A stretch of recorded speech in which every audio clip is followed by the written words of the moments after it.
Coordination compound chemistry का एक ऐसा टॉपिक है जिसके बिना आप सिलेबस कवरेज की सोच ही नहीं सकते।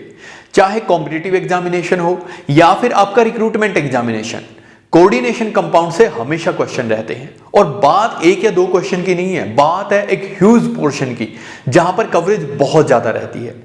इसीलिए आज बुल सीरीज के इस लेक्चर में हम कवर करने वाले हैं एचटेट पीजीटी लेवल 3 के लिए कोऑर्डिनेशन कंपाउंड को। मैंने ये टॉपिक लास्ट केमिकल बॉन्डिंग के टाइम पे भी आपको इसकी इंपॉर्टेंस बताई थी। एक बार फिर से मैं आपको कह रहा हूं कि इस टॉपिक को इस वीडियो के बाद आप एक अलग नजरिए से देखना शुरू करेंगे। आपके जितने भी प्रॉब्लम है कि आप पढ़ रहे हैं और आपसे क्वेश्चन सॉल्व नहीं हो रहे हैं, आपको बेसिक ही समझ में नहीं आ रहा है कोऑर्डिनेशन कंपाउंड का क्या इंपॉर्टेंस है इस टॉपिक की, यही आप समझ नहीं पा रहे हैं। तो खैर, आज के वीडियो लेक्चर के बाद आपकी ये सारी प्रॉब्लम सॉल्व होने वाली हैं। So stay tune with R Kaushik only on Padhaku Bachcha. बिना टाइम वेस्ट किए सबसे पहले एक बार एनालिसिस रिपोर्ट देख लेते हैं, जिससे आपको ये पता लग जाएगा कि ये टॉपिक कितना ज्यादा इंपॉर्टेंट है। देखो, मैंने केमिकल बॉन्डिंग के टाइम पे भी ये एनालिसिस रिपोर्ट दी थी लास्ट वीडियो में। मैंने तब भी आपको ये कहा था कि ये दोनों चैप्टर अकेले 6 to 7 क्वेश्चंस कवर करते हैं। हर साल 6 to 7 क्वेश्चंस का ट्रेंड यहां पर रहा ही रहा है। अगर बात करें 2020 की, तो हमारे पास केमिकल बॉन्डिंग से एक भी क्वेश्चन नहीं पूछा गया एचटेट में, लेकिन कोऑर्डिनेशन कंपाउंड से फिर भी 4 क्वेश्चंस एग्जामिनेशन में पूछे गए। तो कहीं ना कहीं मैं कहता हूं कि कोऑर्डिनेशन कंपाउंड केमिकल बॉन्डिंग से भी ज्यादा इंपॉर्टेंट हो जाता है। दोनों इंटर रिलेटेड हैं। तो अगर आपने ये 2 घंटे स्पेंड किए हैं हमारी वीडियो में केमिकल बॉन्डिंग और कोऑर्डिनेशन कंपाउंड देखने में, तो मैं गारंटी देता हूं कि आपके दोनों टॉपिक बहुत अच्छे से कवर होने वाले हैं। Let's start without wasting any time. सबसे पहले हम ये बात करते हैं कि कोऑर्डिनेशन कंपाउंड का फंडा आया कहां से। इंसान ने एक दिन में जादूगर की तरह चीजों के जुड़ने के तरीके नहीं ढूंढे हैं। सबसे पहले उसे यह पता चलता है कि एटम आपस में जुड़ते हैं, लेकिन कैसे? By transfer of electron. एक सिंपल कैटायन और एनायन फॉर्मेशन होती है। पॉजिटिव नेगेटिव चार्ज एक दूसरे को अट्रैक्ट करते हैं और हमारे पास बनते हैं सॉल्ट्स। दूसरा तरीका हमने देखा कि 2 एटम आपस में कंबाइन कर सकते हैं by sharing their valence electron, यानी कि आखिरी शेल में जो इलेक्ट्रॉन प्रेजेंट हैं वो उन्हें शेयर करते हैं और एक स्टेबल एंटिटी बनाने के लिए, एक मॉलिक्यूल बनाने के लिए एक दूसरे के साथ बाइंड करते हैं। ये कहलाए कोवलेंट मॉलिक्यूल। थर्ड पॉइंट के ऊपर आते हैं। हमने कुछ सॉल्ट्स को मिक्सअप करना शुरू किया। जैसे आप आम जिंदगी में सुनते हैं कि भाई सेंधा नमक जो है वो अच्छा होता है हेल्थ के लिए। अब क्यों होता है अच्छा? हीमोग्लोबिन, क्लोरोफिल, बहुत सारे कोऑर्डिनेशन कंपाउंड आपकी आम जिंदगी से जुड़े हुए हैं। इसीलिए ये टॉपिक और भी ज्यादा इंपॉर्टेंट हो जाता है। तो हमें समझते हैं इसको। देखिए, मैं आपको एक एग्जांपल देता हूं। अलम, दैट इज नोन एज फिटकरी। इसे क्या बोला जाता है? फिटकरी। इंग्लिश में इसे बोलते हैं आफ्टर शेव। और इसका एक और जुगाड़ मैं आपको बताता हूं, जले पे नमक डालना। बहुत पुराने टाइम से आप सुनते आ रहे हैं। हिंदी में मीनिंग अलग है, साइंटिफिकली ये बहुत सही चीज है। क्या मतलब है? देखो, अलम हमारे पास है potassium sulphate and aluminium sulphate, Al2SO4 whole thrice dot 24H2O, ये हमारे पास है। तो अलम बेसिकली वो सब्सटेंस है जिसमें एक मेटल +1 ऑक्सीडेशन स्टेट में होता है और दूसरा मेटल +3 ऑक्सीडेशन स्टेट में होता है। याद रखिएगा एक कंडीशन, किसी भी चीज को अलम कहने का पहला पॉइंट यह है कि उसके अंदर 2 मेटल आयन होंगे, एक +1 और दूसरा +3 ऑक्सीडेशन स्टेट में होगा। अगर यहां पर सोडियम होता तो सोडा अलम कहलाता, पोटेशियम है तो पोटैश अलम बन गया। ओके, दूसरे पॉइंट के ऊपर आते हैं। एक और मैं एग्जांपल यहां पर लिख रहा हूं। हमारे पास है Mohr salt, that is ferrous sulphate ammonium sulphate NH4 2SO4.6H2O। This is also known as water of crystallisation, यानी कि जब इनके क्रिस्टल्स बनेंगे, this water will be entrapped here in their structure. तो अब पॉइंट ये आता है कि NaCl, Na कैटायन और Cl एनायन आपस में जुड़ के NaCl बनाते हैं। ये एक स्टेबल मॉलिक्यूल है। उसी तरीके से कोवलेंट बॉन्ड में भी एक स्टेबल मॉलिक्यूल बन जाता है। अगर पोटेशियम सल्फेट एक स्टेबल मॉलिक्यूल है, एल्यूमिनियम सल्फेट एक स्टेबल मॉलिक्यूल है, तो जब आप इन्हें मिक्स करते हैं तो मिक्सिंग के बाद क्या कोई चेंज होता है? तो हमने कहा कि ये फिजिकल चेंज होना चाहिए, बट रियलिटी में हमने देखा कि जो पोटेशियम सल्फेट का स्ट्रक्चर है और एल्यूमिनियम सल्फेट का स्ट्रक्चर है, उससे अलम का स्ट्रक्चर बिल्कुल डिफरेंट है। यानी कि 3 डायमेंशनल स्पेस में इनके जो क्रिस्टल बन रहे हैं, उन क्रिस्टल्स के अंदर ये आयंस की अरेंजमेंट पहले वाली सिचुएशन से डिफरेंट है। अब ऐसा क्यों हो रहा है? इसीलिए मैं कह रहा हूं ध्यान से सुनो, छोटी छोटी चीजों को मिस मत करो भाई। आप बस ये पढ़ते हैं डबल सॉल्ट में क्या डिफरेंस है, कोऑर्डिनेशन कंपाउंड में क्या डिफरेंस है, और भाग लिए वहां से। ऐसे नहीं बनेगी भाई, एग्जाम की तैयारी कर रहे हैं आप। फेरस सल्फेट की बात करते हैं। फेरस सल्फेट और अमोनियम सल्फेट दोनों अपने आप में स्टेबल मॉलिक्यूल हैं। मिक्सिंग के बाद हमने इन्हें मिक्स कर दिया। कैसे बनाया? हमने 7 ग्राम लिया फेरस सल्फेट, 3.5 ग्राम लिया अमोनियम सल्फेट। एक कंटेनर लिया, उसमें इन दोनों को मिक्स कर दिया और फिर इसमें ऐड किया वाटर, थोड़ा सा एसिड ऐड कर दिया H पॉजिटिव, वो इसकी हाइड्रोलिसिस को रोकने के लिए बेसिकली होता है। और जब ये मिक्सिंग हो गई, उसके बाद वाटर को इवेपोरेट होने दिया, हमारे यहां पर बने क्रिस्टल्स, प्योर ग्रीन कलर के, लाइट ग्रीन कलर के क्रिस्टल्स यहां पर बनते हैं। एक चीज और बताता हूं मैं आपको, यहां पर ध्यान रखिएगा, जब ये ग्रीन कलर के क्रिस्टल बन रहे हैं तो ठीक है, अगर ये crystal by chance yellow colour के बन जाते हैं तो समझ लीजिएगा कि आयरन अब किस में चेंज हो गया है, Fe3 पॉजिटिव के अंदर चेंज हो गया है। तो ये बेसिक सी कहानी थी।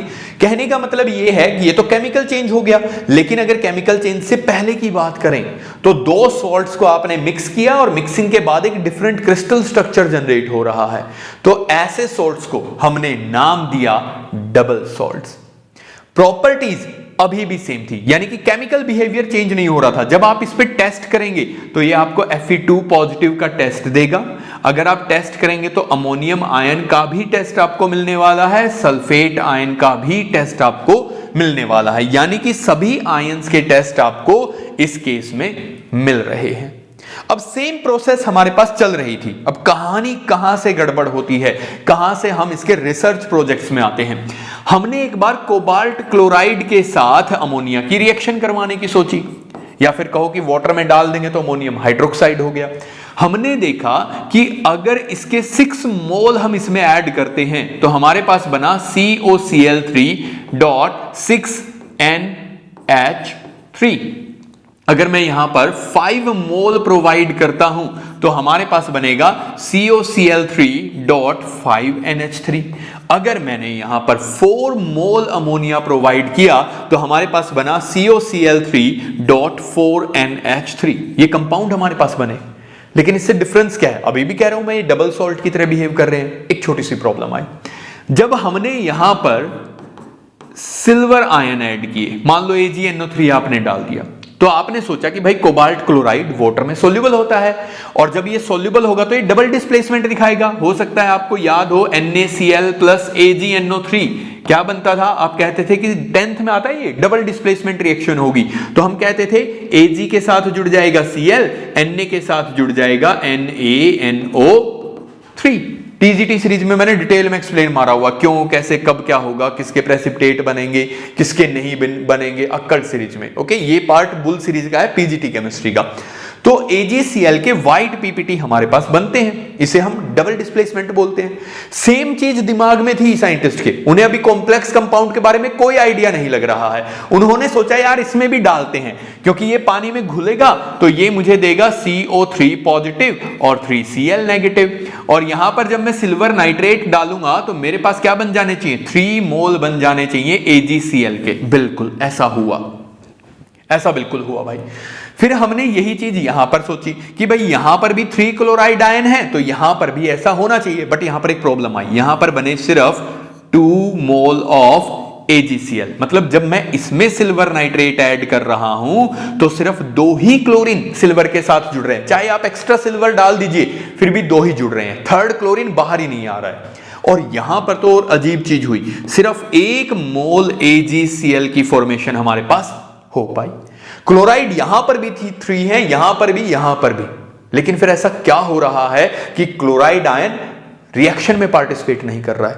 दूसरी प्रॉब्लम, हमने सोचा कि इनके अंदर, सभी के अंदर अमोनियम आयन बनेगा तो अमोनियम आयन के लिए भी टेस्ट आएगा। नहीं, अमोनियम आयन के लिए भी टेस्ट नहीं आया। तो 2 बात हुई, जब आप दो सॉल्ट्स को मिक्स कर रहे थे तो मिक्सिंग के बाद उनके क्रिस्टल का, दाने की जो शेप है वो बदल जाती थी, कलर वगैरह बदल जाता था, कोई दिक्कत नहीं है। फिजिकल प्रॉपर्टीज में चेंज आ रहा है, केमिकल में कोई चेंज नहीं आ रहा था, तो डबल सॉल्ट्स कहलाए। अब केमिकल प्रॉपर्टीज में भी क्या आ गया, चेंज आ गया। ऐसा क्यों हो रहा है? तो अब हमारे पास कंसेप्ट आता है डबल वैलेंसी का। पहले हम कह रहे हैं कि सोडियम एक इलेक्ट्रॉन लूज कर रहा है, क्लोरीन एक गेन कर रहा है, तो इसकी वन वैलेंसी है, इसकी भी वन वैलेंसी है। ये अपनी वैलेंसी को सेटिस्फाई करने के लिए एक दूसरे के साथ जुड़ रहे हैं। अब कलेश दूसरा पड़ गया है भाई। अब हमारे पास कंसेप्ट आता है डबल वैलेंसी का, कि दरअसल मेटल के पास दो तरीके की वैलेंसी होती है। एक ऐसी वैलेंसी जिसे वो रिलीज नहीं करना चाहता, और एक ऐसी वैलेंसी जिसे वो रिलीज कर देता है अपनी फिजिकल प्रॉपर्टीज के हिसाब से। मतलब फर्स्ट केस के लिए जो स्ट्रक्चर प्रपोज किया गया वो ये कहा गया कि दरअसल कोबाल्ट के साथ NH3 के 6 मोल जुड़ गए, और जो क्लोराइड आयन है वो इसकी अलग तरीके की वैलेंसी के साथ कॉम्बिनेशन दिखाते हैं। सेकंड केस में कहा गया कि कोबाल्ट के साथ 5 अमोनिया तो जुड़ गए, लेकिन क्योंकि इसकी जो सेकंड वैलेंसी थी वो 6 थी, तो इसने एक क्लोराइड को अपने साथ जोड़ा और 2 क्लोरीन हमारे पास आयनाइजेबल रहे। और थर्ड केस में कहा गया कि अवेलेबिलिटी ऑफ अमोनिया, क्योंकि सिर्फ 4 ही मॉलिक्यूल थे हमारे पास, तो हमने 2 क्लोराइड आयन को जोड़ा और एक क्लोराइड आयन हमारे पास आयनाइजेबल फॉर्म में रहा। जो आयन की फॉर्म में बाहर आ सकते थे ये कहलाई प्राइमरी वैलेंसी, और जो आयन की फॉर्म में बाहर नहीं आ सकती थी ये कहलाई सेकेंडरी वैलेंसी। प्रेजेंटली इन्हें हम बोलते हैं coordination number, these are known as coordination number, and this is known as basically charge को सेटिस्फाई करने के लिए हमारे पास आयन जुड़े हुए हैं। तो ये आयनाइजेबल हैं और ये आयनाइजेबल नहीं है। हमने सिंपली एक स्क्वायर ब्रैकेट का यूज किया और इन्हें सेपरेट कर दिया।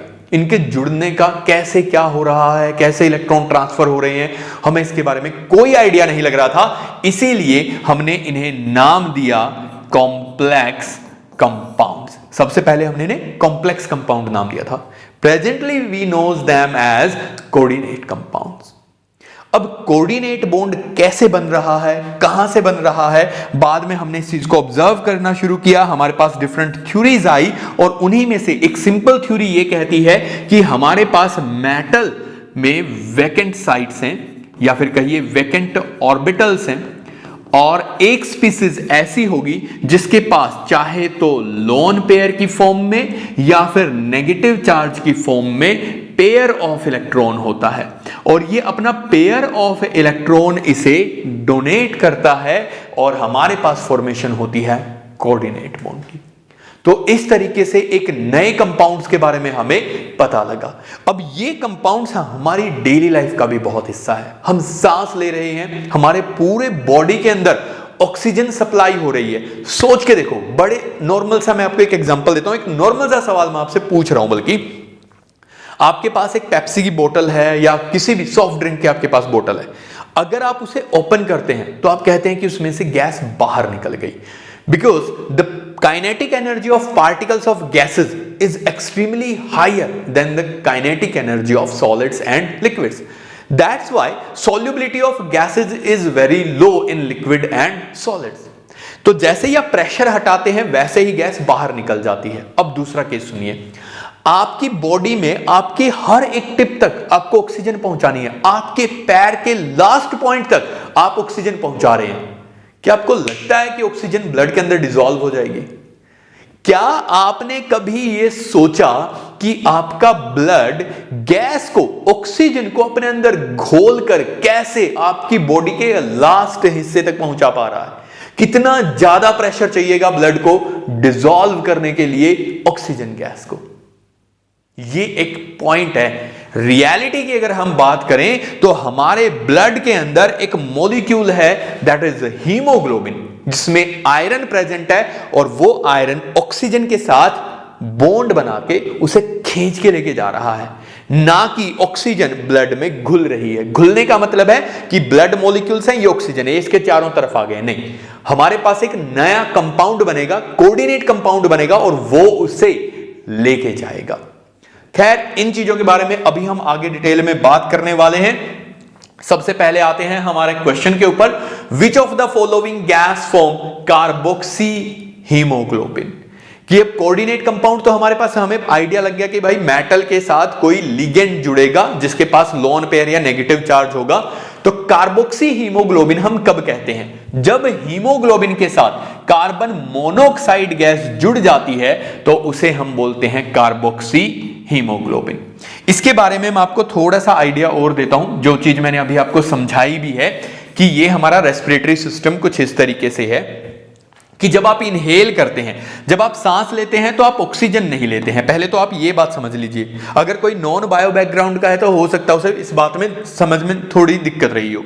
हम ऑक्सीजन नहीं लेते हैं, हम गैसेस लेके जाते हैं। तो हमारे लंग्स के अंदर गैस है, मिक्सचर ऑफ गैस, चाहे वो नाइट्रोजन हो, चाहे वो अच्छी हो, चाहे बुरी, यानी कि जहरीली गैस है तो भी हम क्या करेंगे? इनहेल।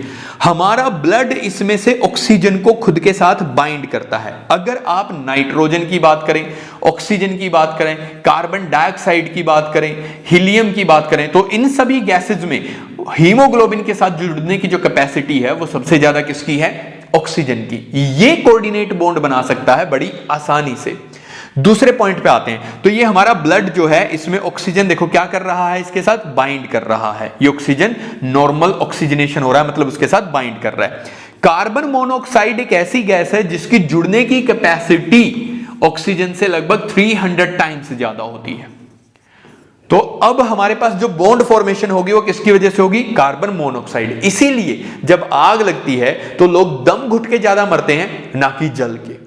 इसीलिए वो भागते हैं दूसरी साइड, क्योंकि जब कार्बन मोनोऑक्साइड, जब कंबशन कंप्लीट नहीं होगा, कार्बन मोनोऑक्साइड गैस बनेगी तो वो आपके ब्लड में जाएगी, ऑक्सीजन की कमी हो जाएगी और ब्रेन तक ऑक्सीजन की सप्लाई ना होने से इंसान मर जाता है। लेकिन ऑब्वियसली ऑक्सीजन और कार्बन डाइऑक्साइड नॉर्मल प्रोसेस में तो ये दोनों जुड़ ही रही हैं। हम सांस ले रहे हैं, लंग्स में से ब्लड ऑक्सीजन को लेके जा रहा है और मसल्स में से कार्बन डाइऑक्साइड को अपने साथ जोड़ के वापस लेके आ रहा है। तो इस बार तो उसने क्वेश्चन पूछ लिया कार्बन मोनोऑक्साइड के ऊपर, लेकिन नेक्स्ट टाइम हमारा क्वेश्चन कुछ डिफरेंट हो सकता है। तो एक बात समझ लीजिए, ये आपका हीमोग्लोबिन मॉलिक्यूल आप मान के चलिए, ये हीमोग्लोबिन मॉलिक्यूल है, ये आयरन है जिसके साथ नाइट्रोजन ने अपना लोन पेयर डोनेट करके कोऑर्डिनेट बॉन्ड बनाया हुआ है और ये ऑक्सीजन जुड़ गया।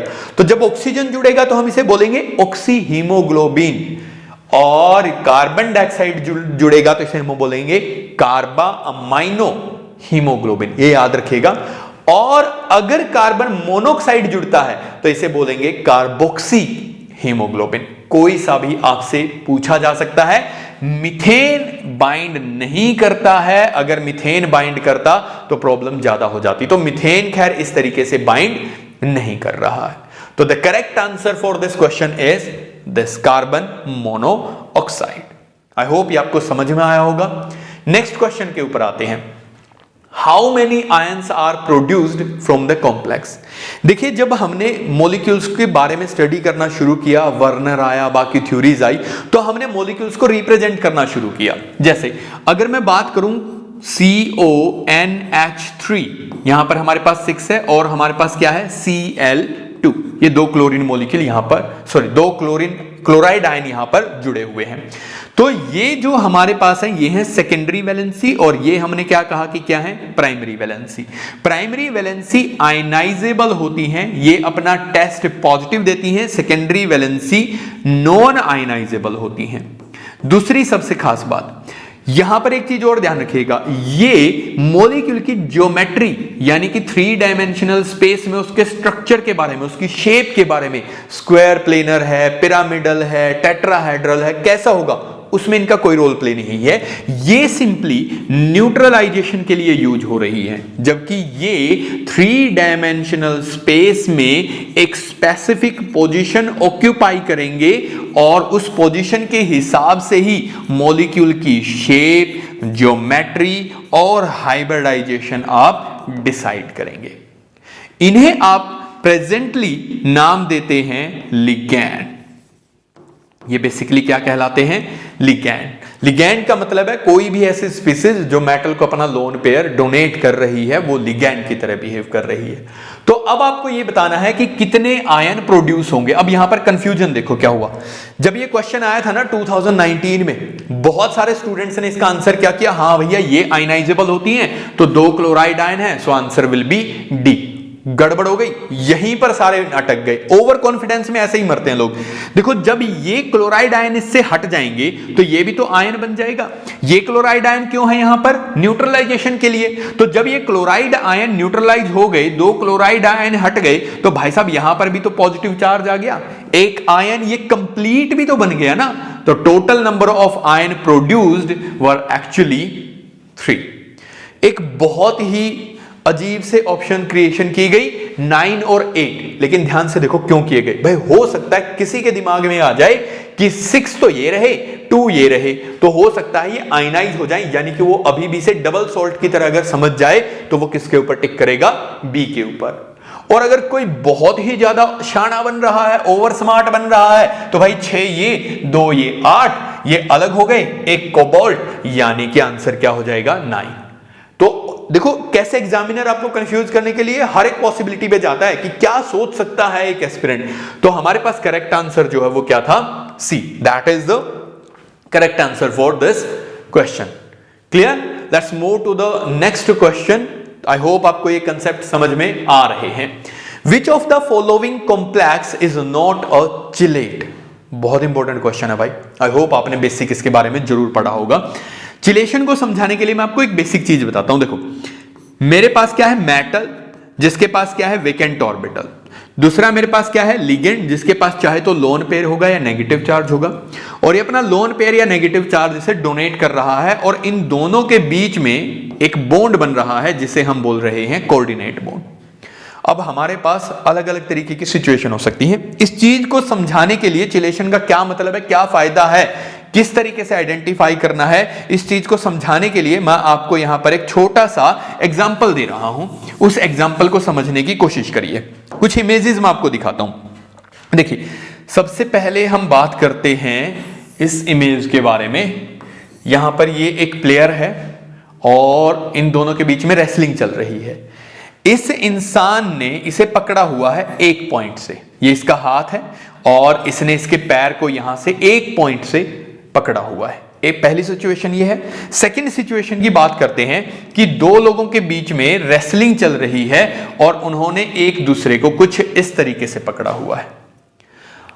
पकड़ने का मतलब क्या है? अगर हम मॉलिक्यूल की बात कर रहे हैं तो मॉलिक्यूल फॉर्मेशन क्यों होती है? जब दो चीजें एक दूसरे के साथ बाइंड करती हैं तो वह एनर्जी रिलीज करती हैं, और जितनी सिस्टम की एनर्जी रिलीज होगी, यानी कि पोटेंशियल एनर्जी जितनी कम होगी, मॉलिक्यूल उतना ही ज्यादा स्टेबल होता है। केमिकल बॉन्डिंग में डिटेल में एक्सप्लेन किया है, तो प्लीज उसे भी एक बार जरूर देखिएगा अगर आपने नहीं देखा है तो, और आपको इन बेसिक चीजों में डाउट्स हैं तो यहां पर एक तरीका ये है।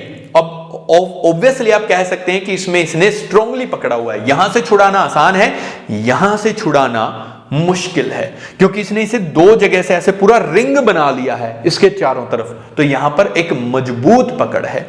एक और मैं आपको एग्जांपल देता हूं, एक इमेज और लेते हैं। हमारे पास एक इमेज है ये वाली। इस इमेज में देखिए क्या है, इस इमेज में प्लेयर ने दूसरे प्लेयर को पकड़ा हुआ है, दो जगह से ही पकड़ा हुआ है, हाथ भी पकड़ लिया है, पैर भी पकड़ लिया है, मतलब फिर से क्या बन गया? एक रिंग बन गया है, पकड़ मजबूत हो गई है। तो जैसे आपके पास रिंग बन रहा है, पकड़ क्या हो जाती है? मजबूत हो जाती है। ये भी दो जगह से पकड़ा हुआ है, उसने भी दो जगह से पकड़ा हुआ है, लेकिन उसने वो बहुत स्ट्रांगली ग्रैब किया हुआ है। तीसरा एग्जांपल, तीसरी इमेज के ऊपर अगर आप ध्यान देंगे तो इस भाई साहब ने इसके हाथ भी पकड़ लिए हैं, पैरों का भी यूज किया हुआ है इसे ग्रैब करने के लिए, यानी कि ये इसे बहुत सारी जगह से ग्रैब कर रहा है। तो एक चीज निकल के आती है, पहला, आप किसी इंसान को एक जगह से पकड़ते हैं तो आप उसे वीकली पकड़ रहे हैं। अगर आपने उसी इंसान को एक तरीके से जप्फी पा रखी है ना, जादू की जप्फी वाला, तो भाई आपने उसे स्ट्रांगली ग्रैब किया हुआ है। अगर आपने अपने पैरों से भी पकड़ा हुआ है, हाथों से भी ग्रिप बना रखी है, पैरों की ग्रिप का भी यूज कर रहे हैं, तो और ज्यादा स्ट्रांगली आप उसे ग्रैब कर सकते हैं। यहां से कहानी निकल के ये आती है कि जितना ज्यादा रिंग फॉर्मेशन होगा उतनी ज्यादा स्टेबिलिटी होगी, क्योंकि उतनी ही आसानी से लिगेंड और मेटल अगर एक दूसरे को पकड़े और लिगेंड उसे एक से ज्यादा जगह से पकड़ सकता है तो वहां पर एक रिंग बनेगा। उस रिंग से क्या बनेगी? स्टेबिलिटी। और इसी स्टेबिलिटी को हम क्या बोलते हैं? चिलेशन इफेक्ट बोलते हैं। तो एक बार मैं इन इमेजेस को हटा के आपको एक्सप्लेन करता हूं कि हमारे पास बेसिकली हो क्या रहा है। तो अब हमारे पास डिफरेंट सिचुएशंस हो सकती हैं। आई होप आपको ये सिचुएशंस इन इमेजेस की हेल्प से थोड़ा सा क्लियर करने में हेल्प मिली हो। तो लिगेंड बेसिकली हमारे पास कोई भी ऐसी स्पीसीज है जिसके पास इलेक्ट्रॉन डोनेशन की पावर है। अब मैं कुछ एग्जांपल और दिखाता हूं आपको, इनके स्क्रीनशॉट आप चाहें तो रख सकते हैं, जरूर रखने की कोशिश करिएगा। ये हमारे पास कुछ लिगेंड है जो इलेक्ट्रॉन पेयर देते हैं, इसका स्क्रीनशॉट जरूर रखिएगा, ये इंपॉर्टेंट है भाई। ये लिगेंड्स के नाम है टेट्राहाइड्रोफ्यूरॉन, लेकिन इनके एब्रिविएशंस यूज होंगे एग्जाम में, ये हमेशा याद रखना। पिरिडीन ना लिख के पीवाई लिखेगा, इथाइलिन डाइअमाइन को इन लिखेगा, डाइमिथाइल सल्फोक्साइड को डीएमएसओ लिखेगा। तो ये सारी चीजें वो आपको देने वाला है। दूसरा एक और इमेज है, ये देखो, जैसे वाटर की अगर हम बात करते हैं, वाटर हमारे पास एक मोनोडेंटेट लिगेंड है। मतलब क्या है? वाटर एक इलेक्ट्रॉन पेयर डोनेट करता है। अमोनिया ये एक इलेक्ट्रॉन पेयर डोनेट करेगा, साइनाइड आयन ये इलेक्ट्रॉन पेयर डोनेट करेगा, क्लोराइड भी, पिरिडीन भी। देखो क्लोरीन के पास हैं तो बहुत सारे, 1 2 3, लेकिन ये डोनेट सिर्फ क्या करेगा? एक इलेक्ट्रॉन पेयर। तो डेंटिसिटी का मतलब होता है कि कोई लिगेंड कितने इलेक्ट्रॉन पेयर डोनेट करता है, कितने हैं ये नहीं, कितने डोनेट करता है वो डेंटिसिटी है। तो ये सारे मोनोडेंटेट है। ये डाइडेंटेट है, जो दो जगह से पकड़ रहा था ना प्लेयर, वो वाला प्लेयर है। ये वो वाला है जो एक जगह से पकड़ रहा था। इथाइलिन डाइअमाइन, इथाइलिन मतलब 2 कार्बन का मॉलिक्यूल है, डाइअमाइन मतलब 2 NH2 जुड़े हुए हैं। तो सपोज करो कि अगर यहां पर मेटल है तो ये नाइट्रोजन भी जुड़ जाएगा और ये भी, तो ये देखो यहां पर क्या बन जाएगा? एक रिंग बन जाएगा, यानी कि ये चिलेशन कर सकता है। उसी तरीके से यहां पर भी 2 डिफरेंट साइड्स हैं जो क्या कर सकती हैं? मेटल के साथ बाइंड कर सकती हैं और यहां पर एक रिंग बन जाएगा, पकड़ मजबूत हो जाएगी।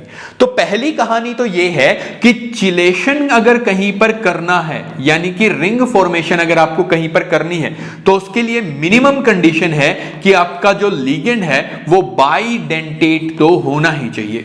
मोनोडेंटेट ये काम नहीं कर पाएंगे। अब ये ट्रिक बन गई। देखो अगर आपका क्वेश्चन आ जाए कि बताओ कौन चिलेशन नहीं करेगा, तो एक ऐसा मॉलिक्यूल ढूंढो जिसके अंदर सारे के सारे लिगेंड कौन है? मोनोडेंटेट है। आपका आंसर अपने आप निकल जाएगा। पॉलीडेंटेट, पॉलीडेंटेट का मतलब हो गया जो 2 या 3 से भी ज्यादा इलेक्ट्रॉन पेयर डोनेट कर सकते हैं, जैसे डाइथाइलिनमाइन, EDTA ethylene diamine tetra acetate, बहुत ज्यादा इंपॉर्टेंट है भाई। ये नाइट्रोजन डोनेट करेगा, ये नाइट्रोजन डोनेट करेगा, ये नाइट्रोजन डोनेट करेगा, तो ये हमारे पास क्या लिख के देगा? ई।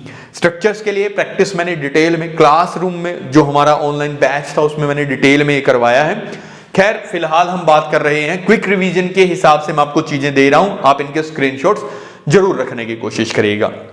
अब हम आते हैं अपने क्वेश्चन के ऊपर कि हमारे क्वेश्चन में क्या क्या दिया गया था। क्वेश्चन में दिया गया था कि आपको यह बताना है कि इनमें से कौन सा चिलेट नहीं करने वाला है, इनमें से चिलेशन नहीं होनी चाहिए। चिलेशन हमारे पास अब देखते हैं सभी का स्ट्रक्चर। बिस डाइमिथाइल ग्लाइयोक्सिमेटो निकल। अब इसका स्ट्रक्चर चलो मैं आपको बना के दिखा देता हूं। यह है हमारे पास निकल, डाइमिथाइल ग्लाइयोक्सिमेटो। डाइमिथाइल ग्लाइयोक्सिमेटो का मतलब क्या है? यानी कि 2 मिथाइल हैं आपके पास, कार्बन है, कार्बन है, एक CH3 इसके साथ जुड़ा हुआ है, एक CH3 इसके साथ जुड़ा हुआ है। यहां पर है डबल बॉन्डेड N, यहां पर भी है डबल बॉन्डेड N। एक नाइट्रोजन के साथ OH होता है और दूसरे नाइट्रोजन के साथ O नेगेटिव होता है। ये होता है डाइमिथाइल ग्लाइयोक्सिमेटो। बिस मतलब 2 हैं ऐसे ऐसे। यहां पर बिस क्यों है? क्योंकि इसके नाम में डाई था, वरना तो हम हमेशा क्या लिखेंगे? जैसे देखो टेट्रा अमाइन, मतलब 4 अमाइन है, तो यहां पर डाई क्यों नहीं लिखा, यहां पर बिस क्यों लिखा है? क्योंकि इसके नाम में पहले से ही क्या था? डाई।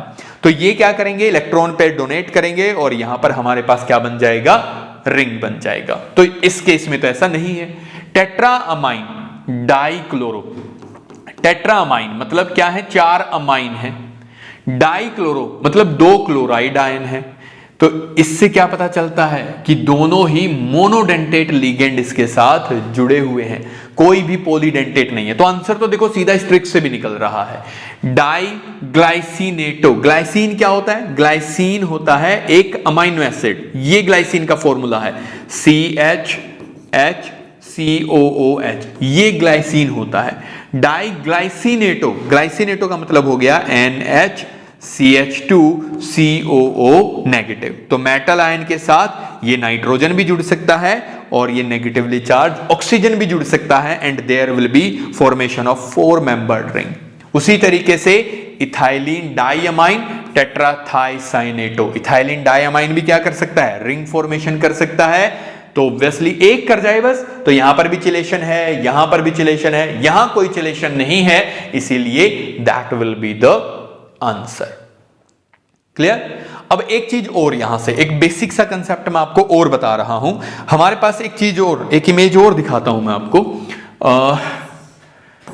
देखिए, जैसे आर्म रेसलिंग की बात करते हैं, अगर हम आर्म रेसलिंग की बात करें, जैसे मान लो कि ये बाइंडिंग साइट है। अब इन प्लेयर्स के पास बहुत सारी बाइंडिंग साइट है, लेकिन एक टाइम पर ये एक ही बाइंडिंग साइट का यूज कर सकते हैं। मतलब आर्म रेसलिंग में ये नहीं कर सकते कि भाई ये इसकी गर्दन पकड़ के दूसरे हाथ से उसको गिरा दे, ऐसा नहीं हो सकता और फिर विन कर जाए।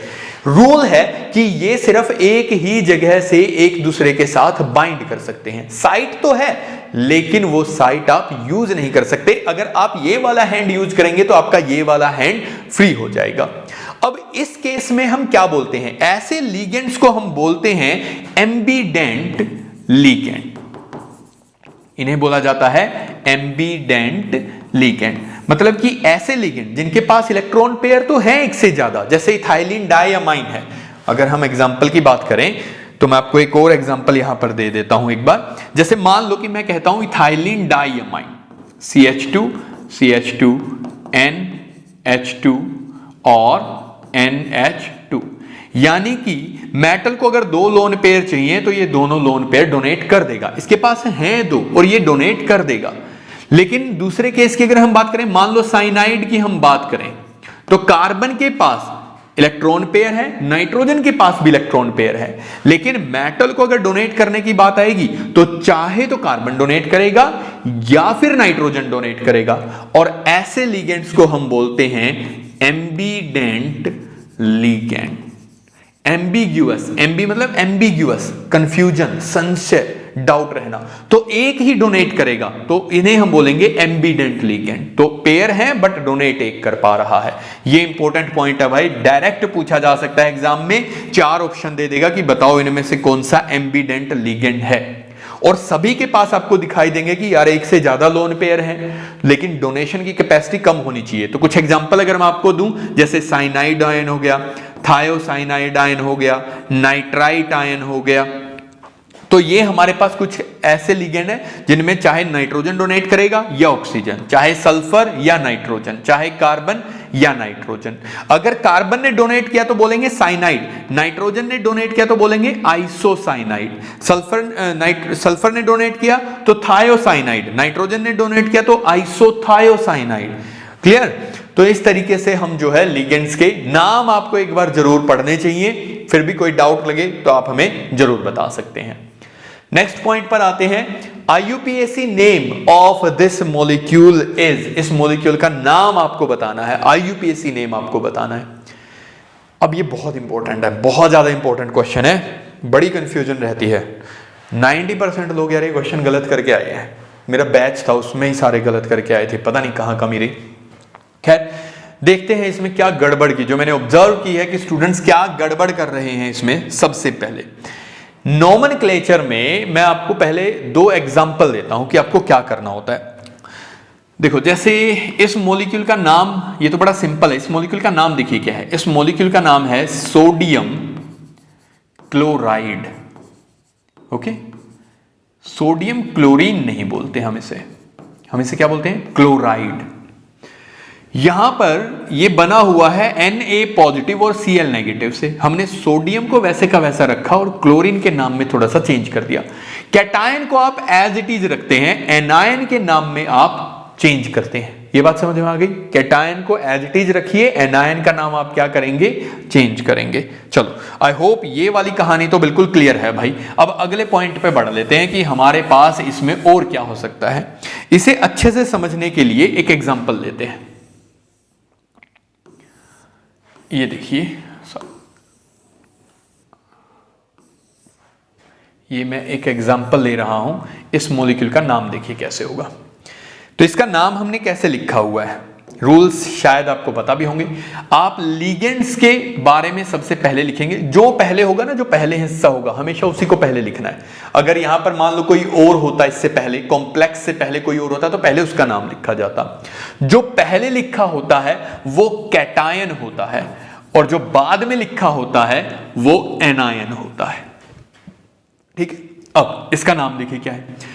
नाम लिखने से पहले जो अंदर वाले हैं, यानी कि लिगेंड्स की अगर हम बात करें, लिगेंड्स को आप अल्फाबेटिकली लिखेंगे। जैसे इसका नाम क्या है? Methyl amine. इसका नाम क्या है? अमाइन। और इसका नाम क्या है? क्लोराइडो। अब देखो, ये ध्यान दो, क्लोराइड नहीं, क्लोराइडो। क्लोरीन लिखूंगा तो एटम, क्लोराइडो लिखूंगा तो सेकेंडरी वैलेंसी, यानी कि लिगेंड की तरह बिहेव कर रहा है। क्लोराइड लिखूंगा इसका मतलब आयन की तरह बिहेव कर रहा है। जब नॉर्मल नोमेनक्लेचर आप यूज करेंगे जो आज तक आप पढ़ते आए हैं, तो वहां पर आप समझ लीजिए कि वो आयन की तरह बिहेव कर रहा है। तो सबसे पहले क्या आ जाएगा? 2 अमाइन है तो डाई अमाइन। उसके बाद अल्फाबेटिकली सी पहले आता है तो क्लोराइडो, देन मिथाइल अमाइन। क्योंकि ये कैटायन के अंदर प्रेजेंट है तो इसका नाम यूं का यूं लिखा जाएगा, प्लेटिनम, और लास्ट में हम लिख देंगे क्लोराइड। कहानी बिल्कुल क्लियर है, कोई मुश्किल यहां पर काम नहीं था। दूसरा एग्जांपल लेके चलते हैं। सेकंड एग्जांपल में देखिए हमारे पास क्या है। सेकंड एग्जांपल ये रहा। अभी मैंने आपको कहा था कि जो पहले होगा वो पहले लिखना है। तो हमारे पास इस बार पहले है सोडियम, तो हमने पहले सोडियम लिख दिया।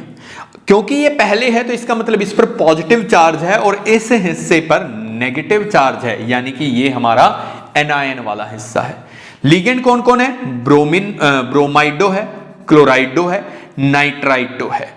नाइट्राइटो क्योंकि हमारे पास एक एम्बिडेंट लिगेंड है तो आपको बताना पड़ेगा कि नाइट्रोजन जुड़ा हुआ है या ऑक्सीजन जुड़ा हुआ है। तो हमारे पास क्या बना? सोडियम, ये बन जाएगा अमाइन, उसके बाद ब्रोमाइडो, देन क्लोराइडो, नाइट्राइटो, एन, मतलब नाइट्रोजन जुड़ा हुआ है।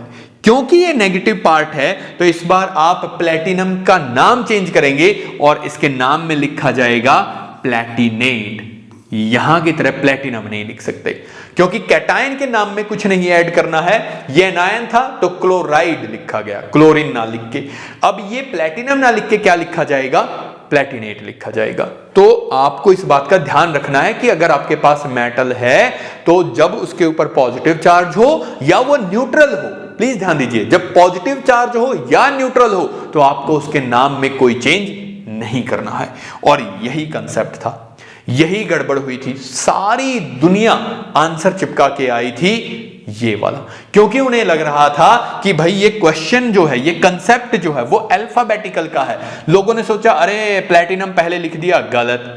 क्लोरो पहले लिख दिया अमाइन से, इसका मतलब गलत। Diamine, chlorido, nitrito, and platinum, ना ना ना, प्लेटिनम व्लेटिनम तो कहां लिखते हैं यार? प्लेटिनेट रूल्स में पढ़ा था। मैं गारंटी देता हूं सबके माइंड में है ये चीज कि ये कुछ लगाते हैं ऐसा, तो सबने इसके ऊपर टिक किया और ये गड़बड़ हो गई। भाई ध्यान दो, ये मॉलिक्यूल एक न्यूट्रल मॉलिक्यूल है, इसके ऊपर कहीं कोई पॉजिटिव या नेगेटिव चार्ज है ही नहीं। तो न्यूट्रल मॉलिक्यूल है तो आप इसे सिंपली क्या लिखेंगे? प्लेटिनम। तो सीक्वेंस में चलेंगे, हमारे पास क्या हो जाएगा? डाई अमाइन, उसके बाद alphabetically chlorido, nitrito, en, and then it was platinum, ना कि platinate. That was the main concept. तो ध्यान रखिएगा कि आपका जो कॉम्प्लेक्स है उसके ऊपर चार्ज कौन सा है। लोगों को लगता है कि अल्फाबेटिकल ऑर्डर का कंसेप्ट था, बट ऐसा नहीं है। आपको हमेशा इस चीज के ऊपर फोकस करना है। Let's move to the next question. That is tris ethane 1,2-डाइअमाइन कोबाल्ट सल्फेट इज, आपको फॉर्मूला बताना है, एक मॉलिक्यूल दिया हुआ है और आपको सिंपली उसका फॉर्मूला बताना है। मैं इसे बड़ा सिंप्लीफाई करता हूं इस कंसेप्ट को समझाने के लिए। आप मुझे फॉर्मूला बताइए लेड नाइट्रेट का। आप क्या करते हैं, लेड नाइट्रेट का फॉर्मूला बनाना है तो आप लिखते हैं लेड है, नाइट्रेट आयन है NO3 नेगेटिव, और आप कहते हैं इसकी वैलेंसी 2 है, इसकी वैलेंसी 1 है, इसको इसके साथ लिख दो, इसको इसके साथ लिख दो। ये करते हैं क्यों भाई, क्यों? क्योंकि हमें ओवरऑल न्यूट्रलिटी को मेंटेन करना होता है। मुझे ये पॉजिटिव और नेगेटिव चार्ज बराबर करने हैं। कैसे करूं? जो चार्ज यहां पर है उसे इससे मल्टीप्लाई कर दो, जो चार्ज यहां पर है उससे इसे मल्टीप्लाई कर दो। यानी कि इसके जैसे दो चीजें लेके आओ और इसके जैसी एक चीज लेके आओ। इसलिए आप क्या करते हैं, क्रॉस मल्टीप्लाई। तो हमारे पास सिंपली क्या बन जाता है, लेड और नाइट्रेट के साथ आपको क्या लिखना था, 2 लिखना था। ये बड़ा सिंपल सा तरीका आपके पास रहता है। अब यही चीज आपको यहां पर भी यूज करनी है। यहां पर भी मैं आपको कह रहा हूं कि आपको एक फॉर्मूला बनाना है। क्या फॉर्मूला बनाना है, इथेन 1,2-डाइअमाइन। अभी मैंने आपको लिगेंड की लिस्ट में बताया था, इसे हम क्या लिखते हैं, ईन। फॉर्मूला क्या होता है इसका, CH2 CH2 NH2 और NH2। ये हमारे पास है इथेन 1,2-डाइअमाइन। ये देखो इसने यहां पर एक्सपेंड भी करके लिखा हुआ है, बाकी सभी में उसने ईन लिख दिया है कंफ्यूज करने के लिए सिंपली। कोबाल्ट, तो हम कैसे लिखेंगे इसको, कोबाल्ट के साथ जोड़ दीजिए। हमने क्या लिया, कोबाल्ट। कोबाल्ट के साथ क्या जुड़ा हुआ है, ईन जुड़ा हुआ है। कितने जुड़े हुए हैं भाई, 3। अब ये बन गया कॉम्प्लेक्स। चार्ज कितना है इसके ऊपर, ये दिया हुआ है 3 unit positive. Sulphate SO4 2 negative, 3 unit positive charge है, 2 यूनिट नेगेटिव। ये इसके साथ, ये इसके साथ, देखो कौन मैच कर रहा है। फर्स्ट केस में ये है और ये है, लेकिन चार्ज को बैलेंस नहीं किया हुआ है। सिंपली कैटायन एनायन को एक साथ रख दिया है, चार्ज बैलेंस नहीं है। यहां पर ये 3 है, ये 2 है, यानी कि इसकी वैलेंसी इसी के साथ लिख दी है और इसकी वैलेंसी इसी के साथ लिख दी है, तो ये भी गलत हो गया। थर्ड केस में देखो, सल्फेट की वैलेंसी तो लिख दी गई है इसके साथ, लेकिन जो ये कॉम्प्लेक्स था इसकी वैलेंसी नहीं लिखी गई है। यहां पर 3 आना चाहिए था। So D is the correct answer. ये रही वैलेंसी सल्फेट आयन की और ये रही वैलेंसी हमारे कॉम्प्लेक्स की। तो सिंपली दोनों को क्रॉस मल्टीप्लाई करके लिखना था, यही आइडेंटिफाई करना था, और इसी में लोग बहुत सारा कंफ्यूजन उठा के रखते हैं। Let's move to the next question. Match the list correctly. आपको क्या करना है, आइसोमर्स बताने हैं। कौन सा कॉम्प्लेक्स कौन सा आइसोमर बनाएगा।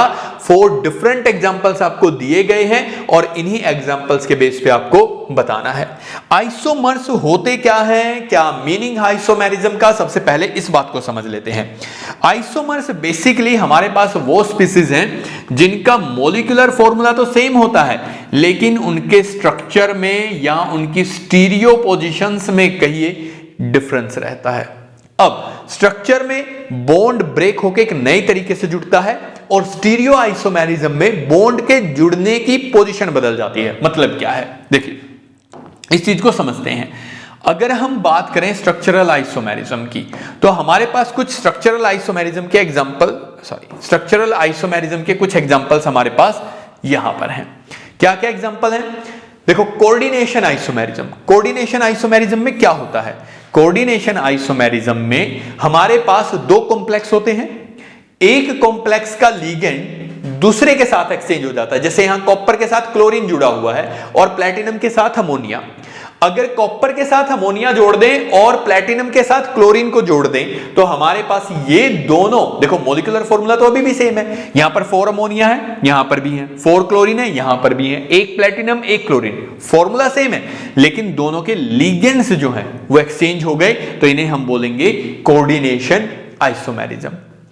अगर आयन डिफरेंट हो, क्योंकि कॉम्प्लेक्स के अंदर जो चीजें हैं वो तो आयनाइजेबल होती नहीं है। यहां पर सल्फेट आयन बाहर जाएगा और यहां पर हाइड्रोक्साइड आयन बाहर जाएंगे। जब आप इसे वाटर में डिसॉल्व करेंगे तो ये OH, क्योंकि ये प्राइमरी वैलेंसी है तो ये आयनाइजेबल होगा, तो यहां पर OH आयन जाएंगे, लेकिन यहां पर OH किस में है, लिगेंड की फॉर्म में है, तो सल्फेट आयन जाएंगे।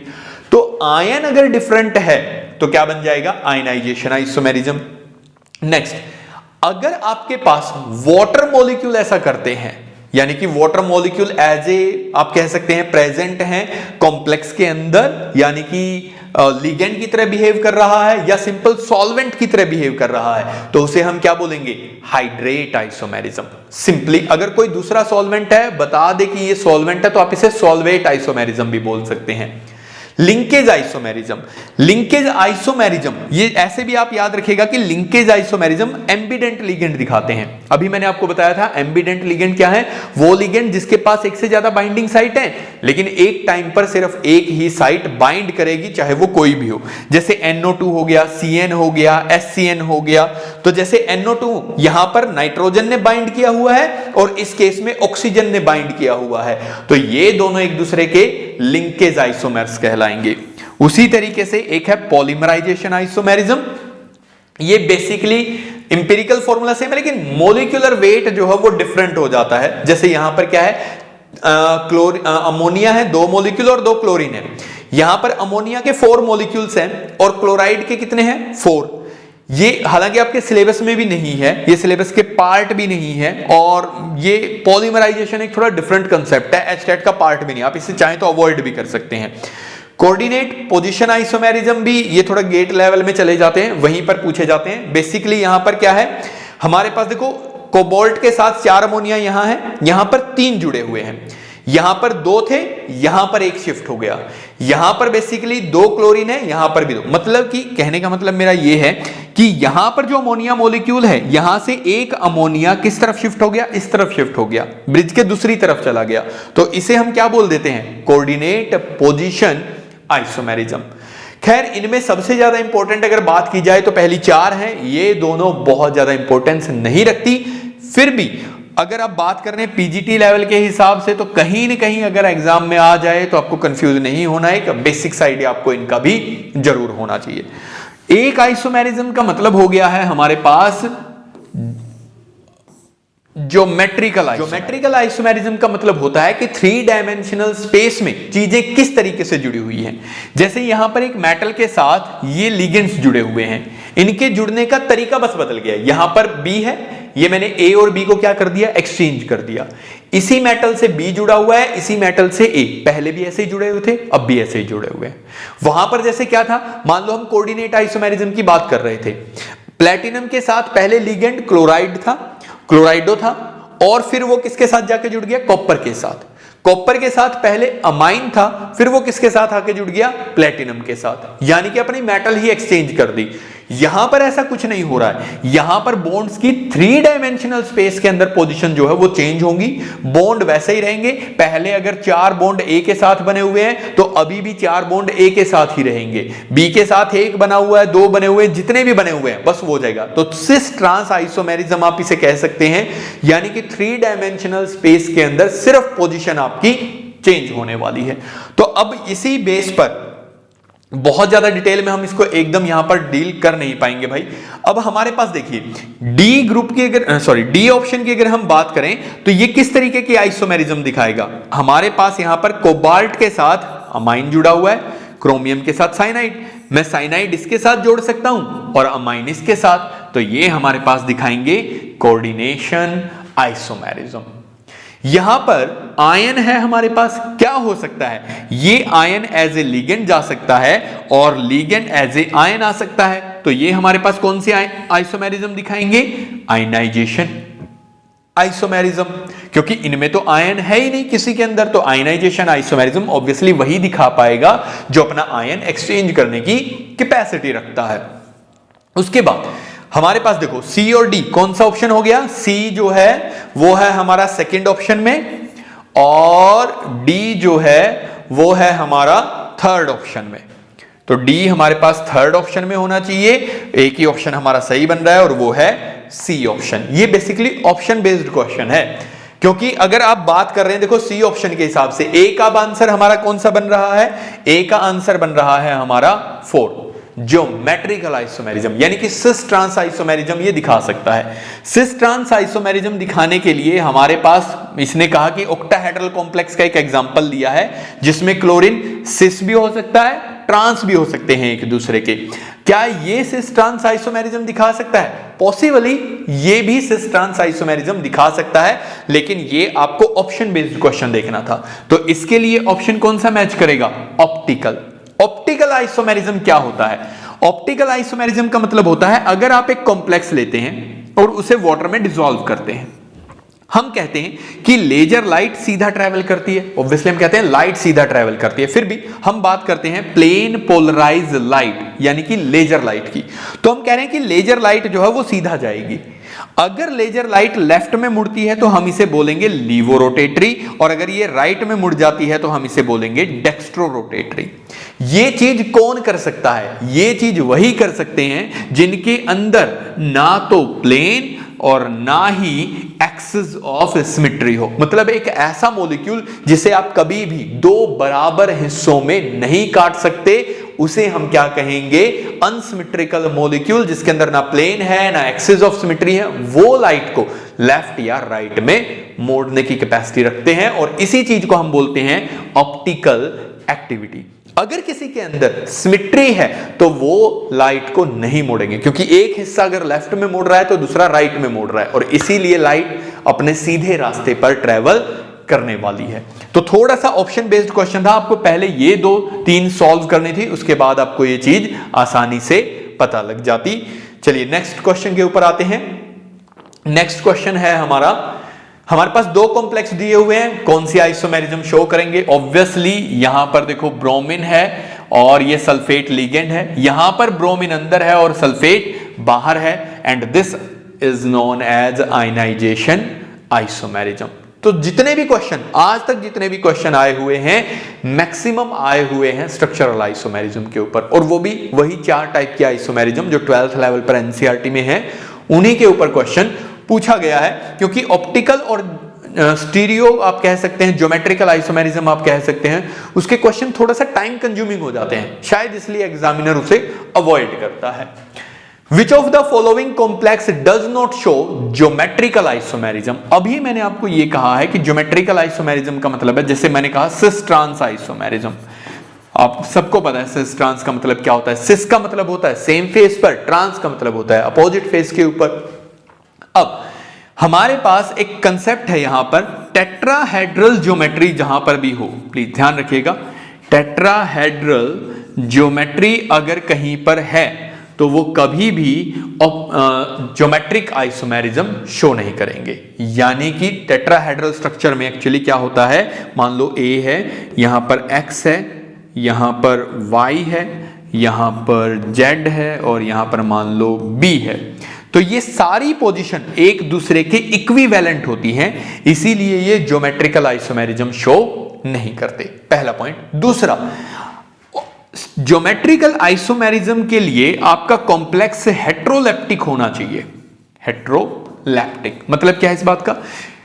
2 तरीके के कॉम्प्लेक्स होते हैं, एक होते हैं होमोलेप्टिक और दूसरे होते हैं हेट्रोलेप्टिक। हेट्रोलेप्टिक का मतलब है जिसमें 2 या 2 से ज्यादा टाइप के लिगेंड हो, और होमोलेप्टिक का मतलब है जिसमें एक ही टाइप के लिगेंड हो। तो होमोलेप्टिक कॉम्प्लेक्स भी ज्योमेट्रिकल आइसोमेरिज्म शो नहीं करेंगे। यहां 2 तरीके के कॉम्प्लेक्स, 2 तरीके के लिगेंड है, यहां 2 तरीके के लिगेंड है, यहां पर टेट्राहेड्रल ज्योमेट्री है और एक ही तरीके के लिगेंड है, तो इसका मतलब ये हमारे पास ज्योमेट्रिकल आइसोमेरिज्म शो नहीं करेगा।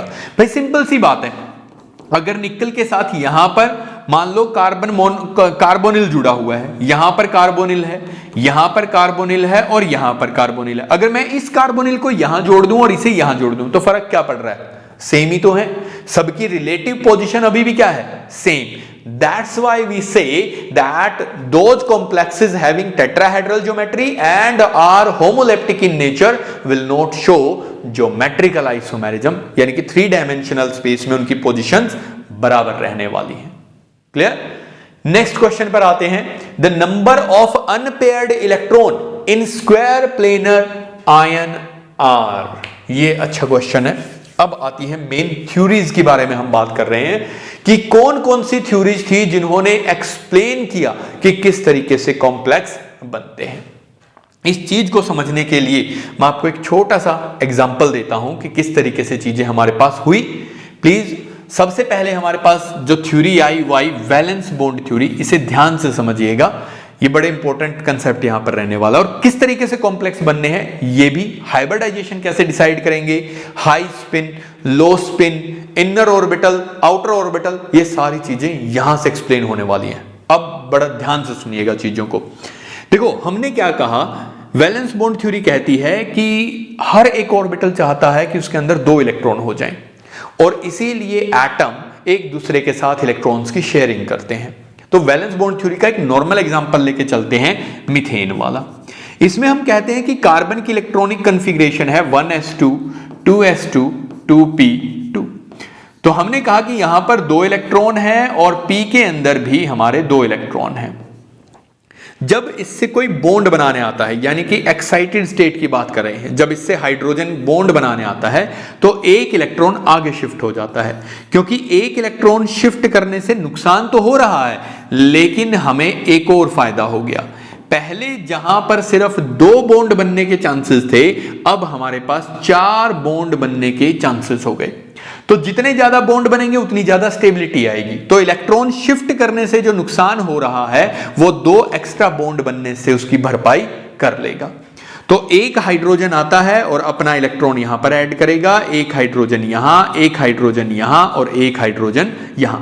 तो इस तरीके से 4 हाइड्रोजन कार्बन के साथ जुड़ के मीथेन हमारे पास फॉर्म करते हैं। ओके, अब आते हैं नेक्स्ट मॉलिक्यूल के ऊपर। नेक्स्ट मॉलिक्यूल में हमारे पास क्या हुआ, अच्छा इसकी मॉडिफिकेशन सुनिए क्या हुआ। उसके बाद हमारे पास इसकी मॉडिफिकेशन आती है, नायलॉम और गिलेस्पी इसकी मॉडिफिकेशन देते हैं। वो कहते हैं कि दरअसल हाइड्रोजन के बॉन्ड फॉर्मेशन से पहले एक काम और होता है, ये जो अवेलेबल ऑर्बिटल्स हैं ये एटॉमिक ऑर्बिटल आपस में मिक्सअप होंगे और हमारे पास बनेंगे हाइब्रिड ऑर्बिटल। और खास बात यह होगी कि इन एटॉमिक ऑर्बिटल्स की बजाय इन हाइब्रिड ऑर्बिटल्स की एनर्जी कम होगी और ये अपने आप को 3 डायमेंशनल स्पेस में अरेंज करेंगे।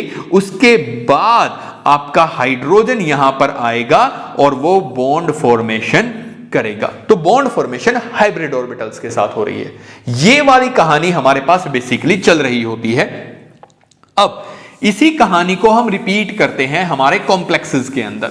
जब हमारे कोऑर्डिनेशन कंपाउंड्स के बारे में बात आई तो वहां पर भी यही कहानी चली कि ये बॉन्ड फॉर्मेशन। अगर प्लैटिनम की हम बात करें तो प्लैटिनम की इलेक्ट्रॉनिक कॉन्फ़िगरेशन है 4f14 5d8 6s0।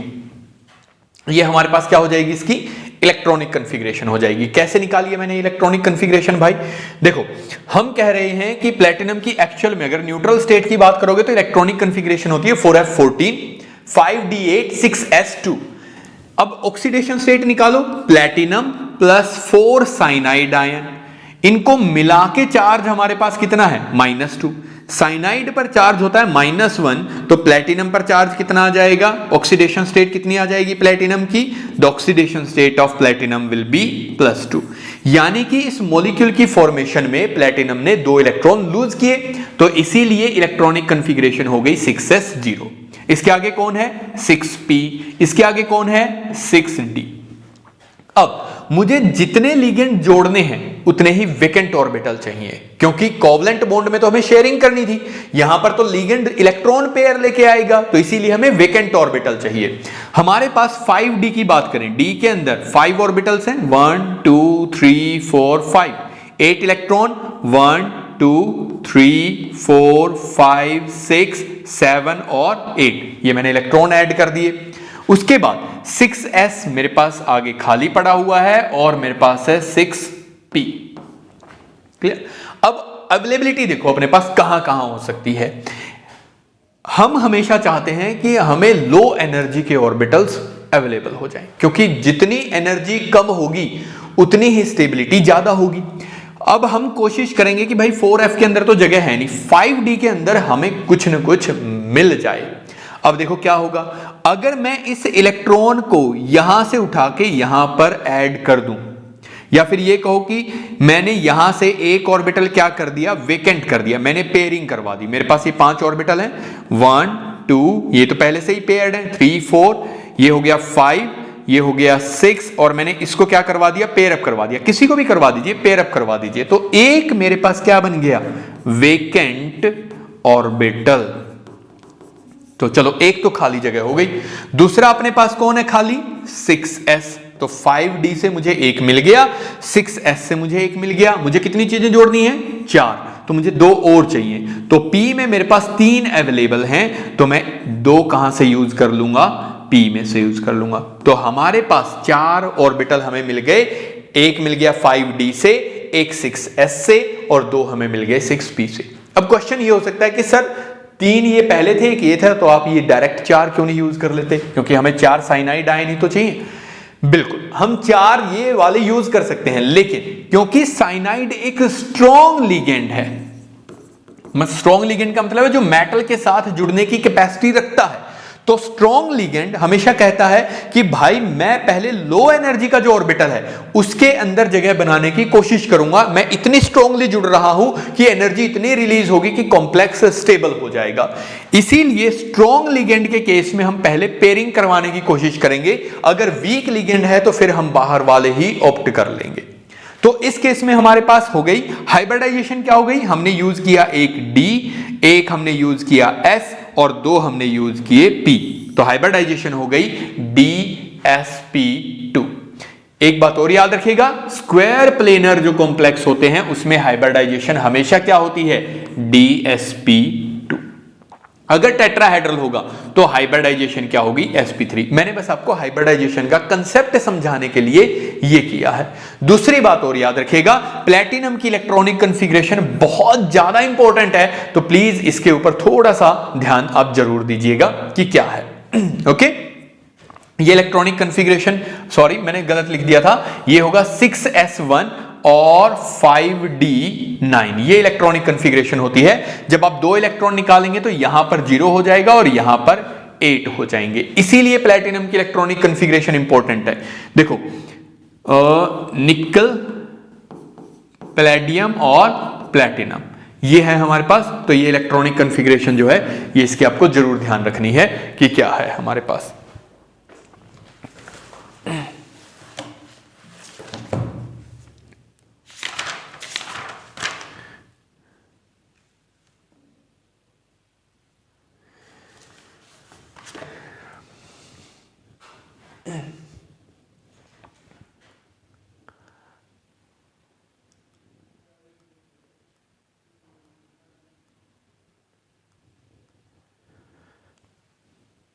ओके, तो अब हमें क्या बताना है, हमें बताने हैं अनपेयर्ड इलेक्ट्रॉन।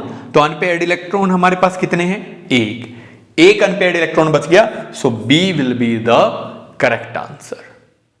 क्लियर।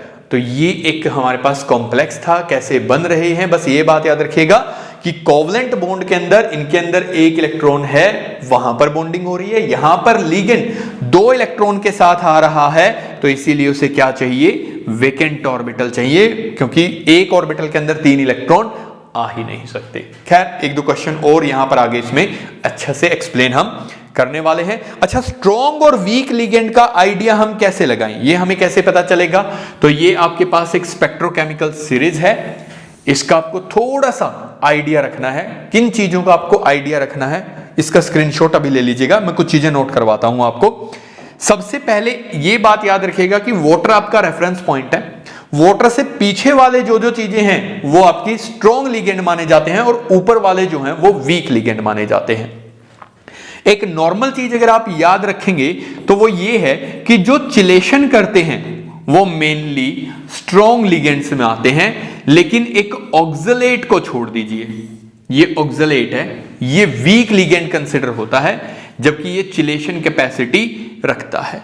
तो चिलेशन करने वाले जनरली क्या है, स्ट्रॉन्ग है। दूसरा, नाइट्रोजन जहां पर इलेक्ट्रॉन डोनेट कर रहा है वो मेनली स्ट्रॉन्ग है। एक पॉइंट और जो आपको याद रखना है, SCN और NCS ये है आइसोथायोसाइनाइड और ये है थायोसाइनाइड। तो थायोसाइनाइड वीक लिगेंड है और आइसोथायोसाइनाइड एक स्ट्रॉन्ग लिगेंड है। क्लियर। दूसरा, नाइट्रेट एक वीक लिगेंड है और नाइट्राइट एक स्ट्रॉन्ग लिगेंड है। साइनाइड, कार्बन मोनोऑक्साइड, ये स्ट्रॉन्ग लिगेंड होते हैं। एक चीज और याद रखिएगा, हमें ये लगता है कि लिगेंड इलेक्ट्रॉन देने वाला है, तो इसका मतलब फ्लोरीन तो इलेक्ट्रॉन देता नहीं है, वो तो सबसे ज्यादा इलेक्ट्रोनेगेटिव है, और फ्लोरीन इसका मतलब क्या होगा, वीक लिगेंड होगा, क्योंकि वो आसानी से इलेक्ट्रॉन देगा नहीं। ये बड़ा कंफ्यूजन रहता है। लेकिन एक बात समझिए, यहां पर बॉन्ड में से इलेक्ट्रॉन नहीं खींचने, इलेक्ट्रॉन पे डोनेट करना है। फ्लोरीन का साइज बहुत छोटा होता है और इसीलिए इसकी इलेक्ट्रॉन डेंसिटी हाई होती है।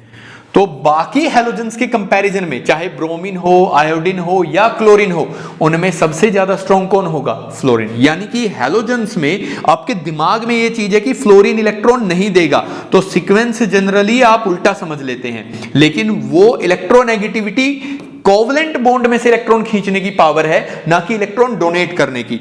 ये जो कंसेप्ट है वो इलेक्ट्रॉन डेंसिटी के ऊपर है। फ्लोरीन का साइज छोटा है, 1 यूनिट चार्ज है, तो इलेक्ट्रॉन डेंसिटी ज्यादा है, इसीलिए फ्लोरीन स्ट्रॉन्ग लिगेंड होगा in comparison to other halogens. One of the most important चीजें मैंने अभी आपको बताई हैं, इनका ध्यान जरूर रखिएगा, इसका स्क्रीनशॉट जरूर ले लीजिएगा कि किस किस को आपको कंपेयर करना है। Let's move to the next question. The shape of CuNH3,4SO4 is, हमें शेप बतानी है। चलो करते हैं। कॉपर की सबसे पहले इलेक्ट्रॉनिक कॉन्फ़िगरेशन देखिए क्या है। कॉपर की इलेक्ट्रॉनिक कॉन्फ़िगरेशन, कॉपर का एटॉमिक नंबर कितना होता है, 29।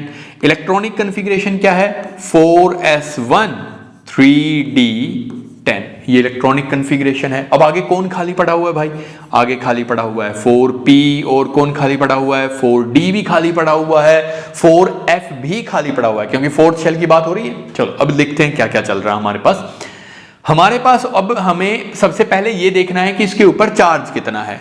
कॉपर प्लस 4NH3 और एक सल्फेट आयन को मिला के चार्ज कितना है, 0। NH3 पर चार्ज कितना होता है, 0। सल्फेट पर चार्ज कितना होता है, -2। तो हमारे पास कॉपर की ऑक्सीडेशन स्टेट क्या हो जाएगी, +2। ये उधर जाएगा तो +2 हो जाएगी। यानी कि कॉपर ने जब ये कॉम्प्लेक्स बनाया है तो 2 इलेक्ट्रॉन लूज किए हैं, तो एक इलेक्ट्रॉन गया यहां से और एक इलेक्ट्रॉन जाएगा यहां से। तो इलेक्ट्रॉनिक कॉन्फ़िगरेशन क्या हो गई, हमारे पास हो जाएगा 3d9 4s0 4p और 4d। ये चीज हमारे पास हो गई। अब देखो क्या है, हमें कितनी चीजें जोड़नी है, 4 चीजें जोड़नी है। सबसे पहले तो 3d की बात कर लेते हैं, क्योंकि NH3 एक स्ट्रॉन्ग लिगेंड है। वो क्या कोशिश करेगा कि पहले तो जो लो एनर्जी का ऑर्बिटल है 3d, उसके अंदर मैं क्या कर लूं, जगह क्लियर कर लूं। तो हमारे पास है 1 2 3 4 5 6 7 8 और 9। यानी कि इस इलेक्ट्रॉन को तो मैं कहीं पेयर करवा नहीं सकता, मैं चाहकर भी कुछ नहीं कर सकता, क्योंकि 3d9 इलेक्ट्रॉनिक कॉन्फ़िगरेशन है। तो स्ट्रॉन्ग लिगेंड होते हुए भी आपने रट्टा मारा हुआ है बहुत सी चीजों का। स्ट्रॉन्ग लिगेंड होगा तो भाई पेयरिंग हो जाएगी, वीक लिगेंड होगा तो पेयरिंग नहीं होगी। आपको कंसेप्ट पे जाना पड़ेगा। ये एचटेट है भाई, लेवल 3 की बात कर रहे हैं हम। तो स्ट्रॉन्ग लिगेंड पेयरिंग तब कर पाएगा ना जब जगह होगी। तो इसका मतलब इनर डी, यानी कि जो अंदर वाला डी ऑर्बिटल है वो आप यूज नहीं कर पाएंगे। तो फिर हमें कहां खाली करना पड़ेगा, 4s के अंदर हमारे पास खाली जगह है, 4p के अंदर भी हमारे पास 3 ऑर्बिटल खाली हैं। तो हाइब्रिडाइजेशन क्या हो जाएगी, sp3, यानी कि अमाइन जुड़ने के लिए 4s और 4p का यूज करेंगे और sp3 हाइब्रिडाइजेशन होगी तो शेप क्या हो जाएगी, tetrahedral. D is the correct answer for this. Octahedral तो वैसे ही कट जाता है, ठीक है, और स्क्वायर प्लेनर हो सकता था अगर ये वाला D यूज होता, इनर D अगर यूज होता है, D sp2 अगर होता तो फिर हमारे पास ये आंसर हो जाता। क्लियर। नेक्स्ट क्वेश्चन पर आते हैं। Which of the following complex poses sp3d2 hybridisation. sp3d2 का मतलब है 3p एक s और d2, यानी कि बाहर वाले d यूज हुए हैं। 2 तरीके की हाइब्रिडाइजेशन हो सकती है, d2 sp3 और sp3d2। ये कब होगा, अगर पेयरिंग हो गई, अगर क्या हो गई, पेयरिंग हो गई, यानी कि कौन होंगे तो स्ट्रॉन्ग लिगेंड, क्योंकि पेयरिंग की कैपेसिटी उसी में होती है। और पेयरिंग के लिए 2d खाली करने हैं। 2d खाली करने का मतलब क्या है कि मैक्सिमम आपके पास कितने इलेक्ट्रॉन होंगे, मैक्सिमम इलेक्ट्रॉन d में 6 हो सकते हैं, तभी तो 2 खाली होंगे। अगर 6 से ज्यादा इलेक्ट्रॉन हैं, अगर नंबर ऑफ इलेक्ट्रॉन, ये बात ध्यान से रखना, अगर इलेक्ट्रॉन किससे ज्यादा हैं, 6 से ज्यादा है, तो चाहे स्ट्रॉन्ग लिगेंड ही क्यों ना हो, पेयरिंग करके भी आप D2sp3 हाइब्रिडाइजेशन नहीं बना सकते। क्लियर? अच्छा, दूसरा है sp3d2। तो हमारे पास अब हम देख लेते हैं कि भाई कौन सी हमारी कॉन्फ़िगरेशन होने वाली है, क्या हाइब्रिडाइजेशन होने वाली है। ट्रिक तो देखो इस क्वेश्चन की ये थी कि यहां पर ये एक वीक लिगेंड है, ये स्ट्रॉन्ग लिगेंड है, ये वीक लिगेंड है और ये एक स्ट्रॉन्ग लिगेंड है। अगर ये स्ट्रॉन्ग लिगेंड है तो ये पेयरिंग करवाने की कैपेसिटी रखता है, अगर ये स्ट्रॉन्ग लिगेंड है तो ये पेयरिंग करवाने की कैपेसिटी रखता है, यानी कि इन दोनों में से कोई सा एग्जाम्पल हमारे पास हो सकता है। लेकिन अभी देख लेते हैं एक बार, सॉरी ये तो स्ट्रॉन्ग लिगेंड है, मतलब ये तो दोनों हमारे ऑप्शन में से चले जाएंगे। बच गया एक हमारे पास ये और एक हमारे पास ये। कौन सा बच गया? एक तो ऑक्सलेट वाला और एक ये वाला। बहुत जबरदस्त क्वेश्चन है। आप ये यहां से एक तरीके से इस क्वेश्चन से आप ये समझेंगे कि क्रिस्टल फील्ड थ्योरी क्यों आई है। सबसे पहले देखो कोबाल्ट, तो हमारे पास कोबाल्ट का एटॉमिक नंबर होता है 27 और इसकी इलेक्ट्रॉनिक कॉन्फ़िगरेशन हो जाएगी 4s2 3d7। ओके, ये जो नंबर है ये s में डाल दो और ये जो नंबर है ये 3d में ऐड कर दो, 4s2 3d7। जब आप इसकी ऑक्सीडेशन स्टेट निकालेंगे तो आएगी +3। +3 का मतलब है 2 इलेक्ट्रॉन यहां से गए और 1 इलेक्ट्रॉन यहां से गया, तो हमारे पास हो जाएगा 4s0 3d6, यहां पर होगा 4p। डी के अंदर कितने हैं? 6 भैया इलेक्ट्रॉन। ये लिगेंड क्या है? वीक लिगेंड है, पेयरिंग नहीं करवा पाएगा। जब पेयरिंग नहीं करवा पाएगा तो इसका मतलब आपको कहां से यूज करना पड़ेगा? एक तो ऑर्बिटल यहां से मिल गया, 3 ऑर्बिटल आपको कहां से मिल गए? पी से। अभी 2 ऑर्बिटल और चाहिए, तो इसका मतलब 4th शेल का ही डी आपको यूज करना पड़ेगा, क्योंकि यहां तो आप पेयरिंग करवा नहीं पा रहे। डी के अंदर अगर आप बात करें तो आपके पास 6 इलेक्ट्रॉन कुछ इस तरीके से हैं, 1 2 3 4 5 और 6। आपको 2 ऑर्बिटल चाहिए। अगर ये इलेक्ट्रॉन इसमें जंप कर जाए तो ये खाली हो गया, ये इलेक्ट्रॉन यहां जंप कर जाए तो ये खाली हो जाएगा, लेकिन पेयर करवाने वाला भी तो चाहिए। फ्लोरीन के अंदर इतना दम नहीं है, तो इसका मतलब इनर डी यूज होगा, तो ये हो जाएगा आंसर। लेकिन एक चीज सुनो, ये भी तो वीक ऑर्बिटल है, लेकिन इसमें ऐसा नहीं होता। सॉरी, वीक लिगेंड है, लेकिन इस केस में ऐसा नहीं हो रहा है। क्यों नहीं हो रहा है? देखो ये ऑक्सलेट है, ऑक्सलेट पर कितना चार्ज होता है? 2 नेगेटिव। तो यहां पर जो चार्ज बनेगा वो बनेगा 6 नेगेटिव। मैं उस तरफ लेके जाऊंगा तो इसकी ऑक्सीडेशन स्टेट +3 आएगी, क्योंकि अपोजिट साइड में क्या हो जाएगा? -3। जो सिचुएशन यहां पर है, सेम सिचुएशन यहां पर है। ये भी वीक फील्ड है, ये भी वीक फील्ड लिगेंड है। इसमें मैंने कह दिया कि इनर डी यूज नहीं हो पाएगा, और इसमें मैं कह रहा हूं कि इनर डी यूज हो पाएगा। ये वीक फील्ड होते हुए भी पेयरिंग करवा रहा है। कैसे? ऐसा कैसे हो रहा है?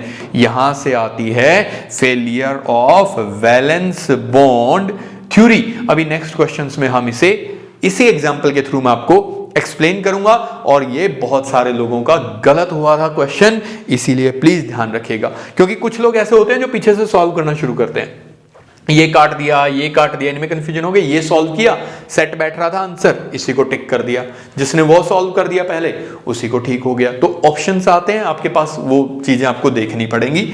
अब ये कैसे हुआ, कैसे नहीं हुआ, इसके बारे में अभी हम आगे बात करते हैं। Let's move to the next question. Which of the following have highest magnetic moment? Magnetic moment क्या होती है?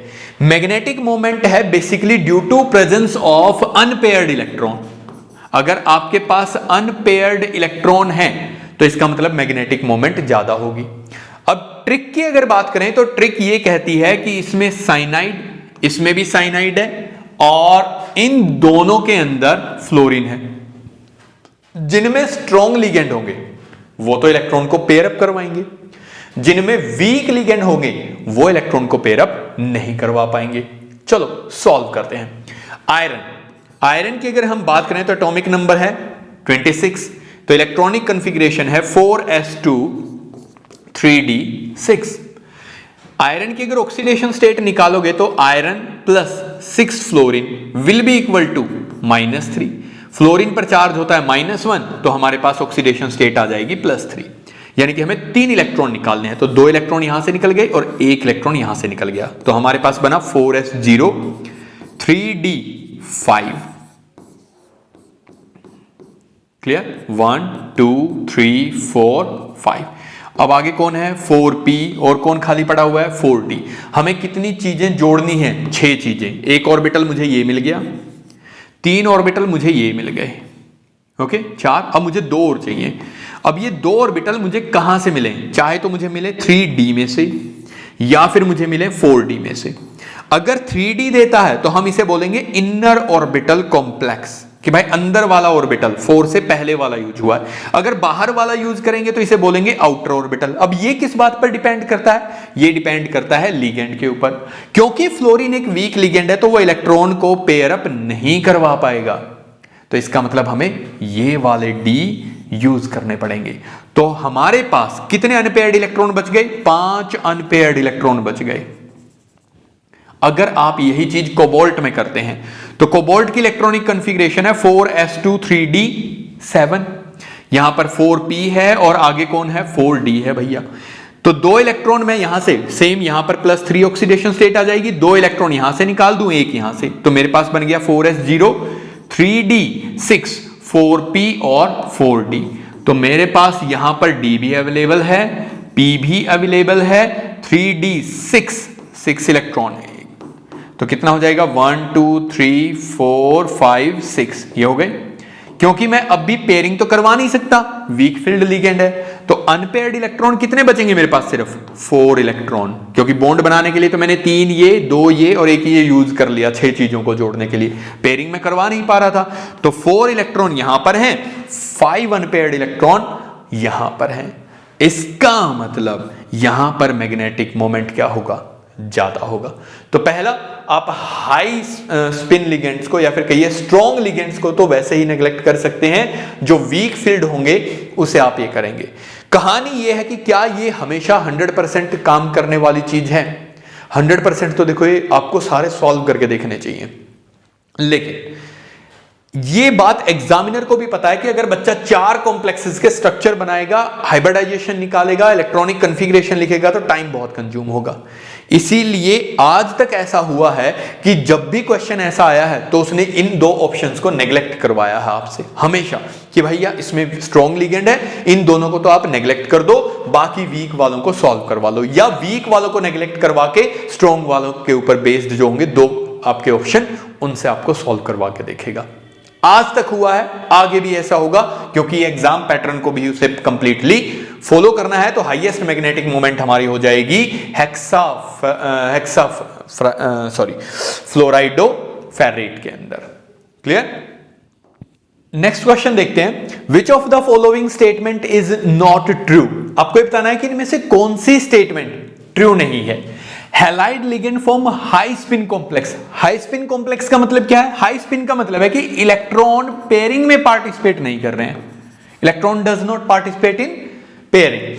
तो हैलाइड हमारे पास क्या है? वीक लिगेंड है, यानी कि इलेक्ट्रॉन्स को पेयर करने की कैपेसिटी नहीं है, तो ऑब्वियसली ये क्या बनाने वाले हैं? हाई स्पिन कॉम्प्लेक्स बनाने वाले हैं। स्ट्रॉन्ग लिगेंड फॉर्म लो spin complex. Obviously strong ligand क्या करेंगे? अगर पॉसिबल हुआ तो इलेक्ट्रॉन को पेयर अप करने की कोशिश करेंगे, और इलेक्ट्रॉन को पेयर अप करके इनर डी ऑर्बिटल, जो हमारे पास इनर डी ऑर्बिटल है, उसे यूज करने की कोशिश करेंगे। तो याद रखिएगा कि स्ट्रॉन्ग लिगेंड कोशिश करते हैं लो स्पिन और इनर डी ऑर्बिटल कॉम्प्लेक्स बनाने की, जबकि वीक लिगेंड कोशिश करते हैं हाई स्पिन और कौन से? आउटर ऑर्बिटल कॉम्प्लेक्स बनाने की, खासकर जब ऑक्टाहेड्रल कॉम्प्लेक्सेस बनते हैं, यानी कि 6 चीजें आपके मेटल के साथ जुड़ी हुई होती हैं।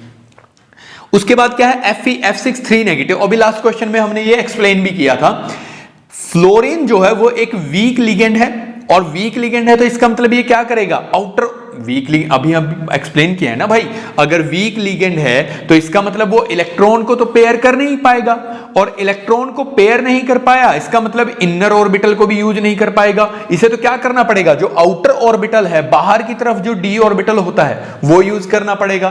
तो ये पॉइंट हमारे पास क्या हो जाएगा, गलत हो जाएगा।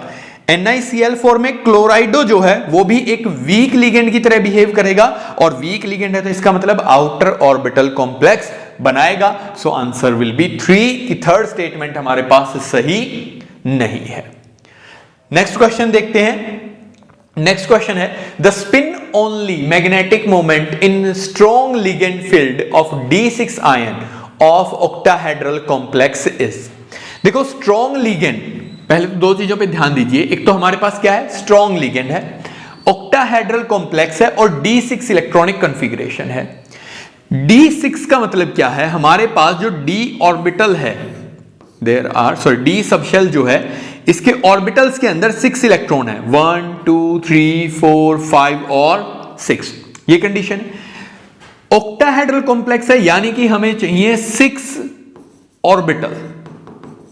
अगर हमें कॉम्प्लेक्स बनाना है ऑक्टाहेड्रल तो हमें क्या चाहिए, 6 ऑर्बिटल चाहिए। एक तो कौन हो जाएगा, S हो जाएगा। 3 हमें कहां से मिल जाएंगे, P से मिल जाएंगे। अब कहानी ये है कि यहां पर भी हमारे पास D अवेलेबल है। मान लो कि ये 4s है तो ये 4p होगा और ये 4d होगा, यानी कि ये दोनों क्वांटम नंबर सेम है। और एक केस ये है कि यहां पर 3d है, तो D में हमारे पास ऑप्शन होता है कि आप D कौन सा यूज करेंगे। क्योंकि स्ट्रॉन्ग लिगेंड है तो वो क्या कोशिश करेगा, इलेक्ट्रॉन को पेयर अप करवाने की, जिसकी वजह से ये भी वेकेंट हो जाएगा, ये भी वेकेंट।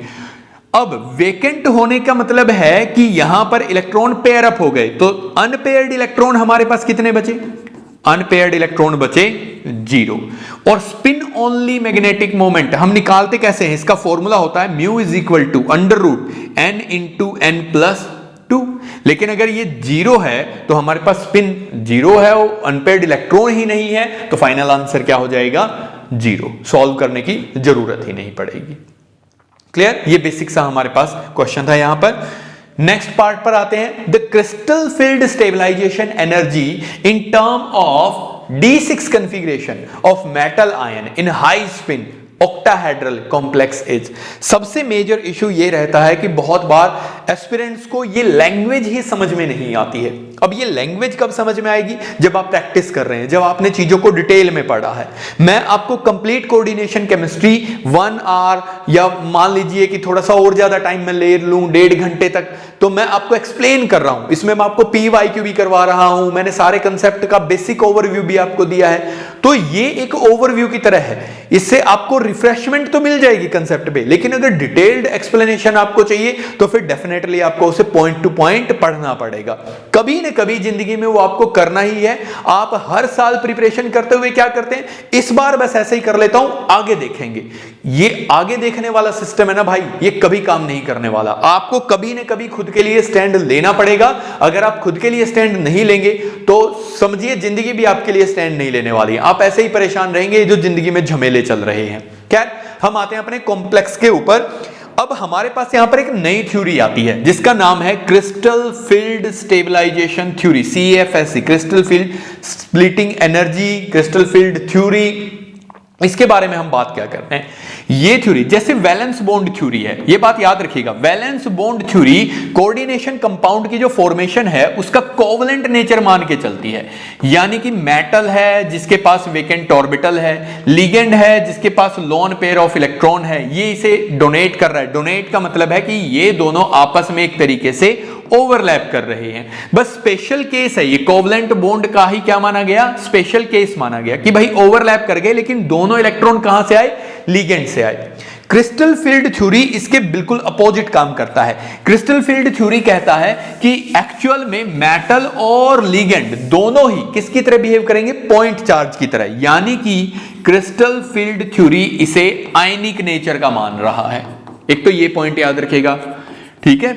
ये कहता है कि मेटल एक पॉइंट चार्ज की तरह है, पॉजिटिव पॉइंट चार्ज, और लिगेंड एक पॉइंट नेगेटिव चार्ज की तरह है। जब ये एक दूसरे को अट्रैक्ट करते हैं तो हमारे पास बॉन्ड फॉर्मेशन हो रही है।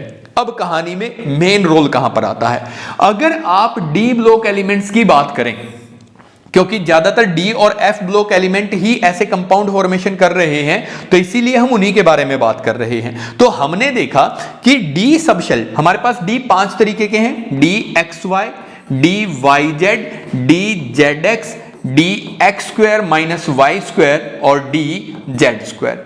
ये 3 जो ऑर्बिटल हैं ये एक्सिस के बीच में है। देखो ये एक्सिस है, एक ये एक्सिस है, एक ये एक्सिस है, और ऑर्बिटल कहां पर है, इनके बीच में प्रेजेंट है। ये देखो यहां पर ये प्लेन्स दिखा रखे हैं कि ये भैया कहां पर प्रेजेंट है, इनके बीच में प्रेजेंट है। मतलब कि ये एक है, एक ये एक्सिस है और इनके बीच में ऑर्बिटल है। 2 हमारे पास ऐसे हैं जो एक्सिस के ऊपर प्रेजेंट है। अब अगर लिगेंड बॉन्ड बनाने आ रहा है तो मान लो कि यहां पर हमारा सेंट्रल मेटल आयन है, अगर लिगेंड इससे जुड़ रहा है तो जो यहां पर ऑर्बिटल है उसके अंदर इलेक्ट्रॉन है, जो डी जेड है उसके अंदर भी इलेक्ट्रॉन है, सभी के अंदर एक एक इलेक्ट्रॉन प्रेजेंट है। तो मान लो कि ये लिगेंड यहां पर आ रहा है, तो जो एक्सिस के ऊपर प्रेजेंट होगा ये उसे रिपेल करेगा। रिपेल करेगा तो एनर्जी इंक्रीज हो जाएगी, और जो एक्सिस के बीच में थे क्योंकि वो इससे दूर हैं, वो इसकी रिपल्शन को फील नहीं कर पा रहे हैं, तो उनकी एनर्जी डिक्रीज हो जाएगी। ओवरऑल कहने का मतलब ये है कि जब हमारे पास मेटल लिगेंड का कॉम्प्लेक्स बनता है तो मेटल के चारों तरफ इलेक्ट्रॉन डेंसिटी है, बट वो इलेक्ट्रॉन डेंसिटी 3 डायमेंशनल स्पेस में एक फिक्स पोजीशन के ऊपर है।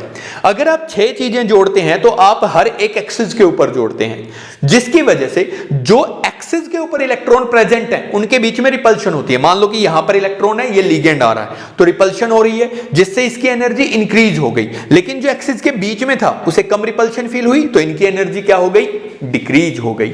तो 5 ऑर्बिटल्स इक्विवेलेंट एनर्जी के ना होके 2 ग्रुप्स के अंदर डिवाइड हो जाते हैं। कैसे डिवाइड होते हैं एक बार देख लेते हैं। मैं आपको एक इमेज और दिखाता हूं जिससे आपको हेल्प मिलेगी ये समझने में कि ये डिवाइड किस तरीके से हो रहे हैं। सबसे पहले सिर्फ ऑक्टाहेड्रल कॉम्प्लेक्स के अगर देखें तो ऑक्टाहेड्रल कॉम्प्लेक्स अपने आप को कुछ इस तरीके से डिवाइड करते हैं। यहां पर क्या है, ये डी ऑर्बिटल है, डी ऑर्बिटल ने ये अपने आप को डिवाइड कर दिया, ये T2G ऑर्बिटल हो गया, ये EG ऑर्बिटल हो गया। EG मतलब जो एक्सिस के ऊपर थे, T2G जो एक्सिस के बीच में थे। उन तीनों के ग्रुप को हम T2G बोलते हैं, और जो 2 ग्रुप बने एक्सिस वाले उन्हें EG ग्रुप बोला जाता है। इनका जो एनर्जी गैप है वो 10dq माना जाता है कि भाई ये टोटल एनर्जी गैप जो है वो 10dq है। अगर मैं एक स्ट्रॉन्ग लिगेंड लेता हूं तो स्प्लिटिंग तो अभी भी होगी, लेकिन स्ट्रॉन्ग लिगेंड क्या कर मेटल की तरफ ज्यादा आ रहा है, जिसकी वजह से स्प्लिटिंग भी ज्यादा हो जाती है। देखो यहां पर अगर मेटल है, यहां पर इलेक्ट्रॉन है, एक लिगेंड यहां तक आता है तो ये रिपल्सिव फोर्स कम है, यानी कि स्प्लिटिंग ऑफ ऑर्बिटल कम है। लेकिन अगर ये और ज्यादा नजदीक आएगा तो स्प्लिटिंग क्या हो जाएगी, ज्यादा हो जाएगी, लेकिन सीक्वेंस सही वही रहेगा। नीचे T2G है और ऊपर EG ऑर्बिटल है। लेकिन ये तो कहानी है हमारी ऑक्टाहेड्रल कॉम्प्लेक्स की। हमेशा ऑक्टाहेड्रल कॉम्प्लेक्स हो ये तो जरूरी है नहीं, हमारे पास कभी कभी क्या होगा दूसरी शेप्स भी बनेगी, टेट्राहेड्रल है, स्क्वायर प्लेनर है, उनमें तो चीजों के जुड़ने का तरीका क्या हो जाएगा, डिफरेंट हो जाएगा। तो उस केस में अगर ओवरऑल हम बात करें तो हमारे पास चीजें कुछ इस तरीके से हैं। इसका स्क्रीनशॉट जरूर रखिएगा। यहां पर देखिए मैंने क्या किया, मेरे पास 5 ऑर्बिटल थे, तो DXY, DXY, YZ, ZX ये नीचे हैं, X स्क्वायर, Y स्क्वायर ये ऊपर है। क्यों है ये ऊपर, देखो अगर 6 चीजें जोड़ते हैं, मान लो लिगेंड यहां पर आया, लिगेंड यहां है, यहां है, यहां है, यहां है और यहां है, तो जो ऑर्बिटल एक्सिस के ऊपर है वो ज्यादा रिपल्शन फील करेंगे और जो एक्सिस के बीच में है वो कम फील करेंगे। तो इसीलिए XY, YZ, ZX इनकी एनर्जी कम हो गई और इनकी एनर्जी ज्यादा हो गई। सेम चीज अगर आप किस में करते हैं, टेट्राहेड्रल में, क्योंकि टेट्राहेड्रल में क्या होता है, एक एक्सिस ये है, एक एक्सिस ये है, एक एक्सिस ये है। सॉरी मैं इसको दोबारा बनाता हूं। मान लो कि एक एक्स एक्सिस है, एक वाई एक्सिस है और एक जेड एक्सिस है। तो ये अगर मेरा सेंटर है तो मेरे जो लिगेंड अटैच हो रहे हैं वो कहां पर अटैच हो रहे हैं, बिटवीन द एक्सिस। तो जो ऑर्बिटल एक्सिस के ऊपर हैं वो तो रिपल्शन फील नहीं करेंगे, लेकिन जो एक्सिस के बीच में हैं वो यहां पर रिपल्शन फील करेंगे। तो उल्टा हो गया, जो एक्सिस के बीच में थे उनकी एनर्जी बढ़ गई, जो एक्सिस के ऊपर थे उनकी एनर्जी कम हो गई।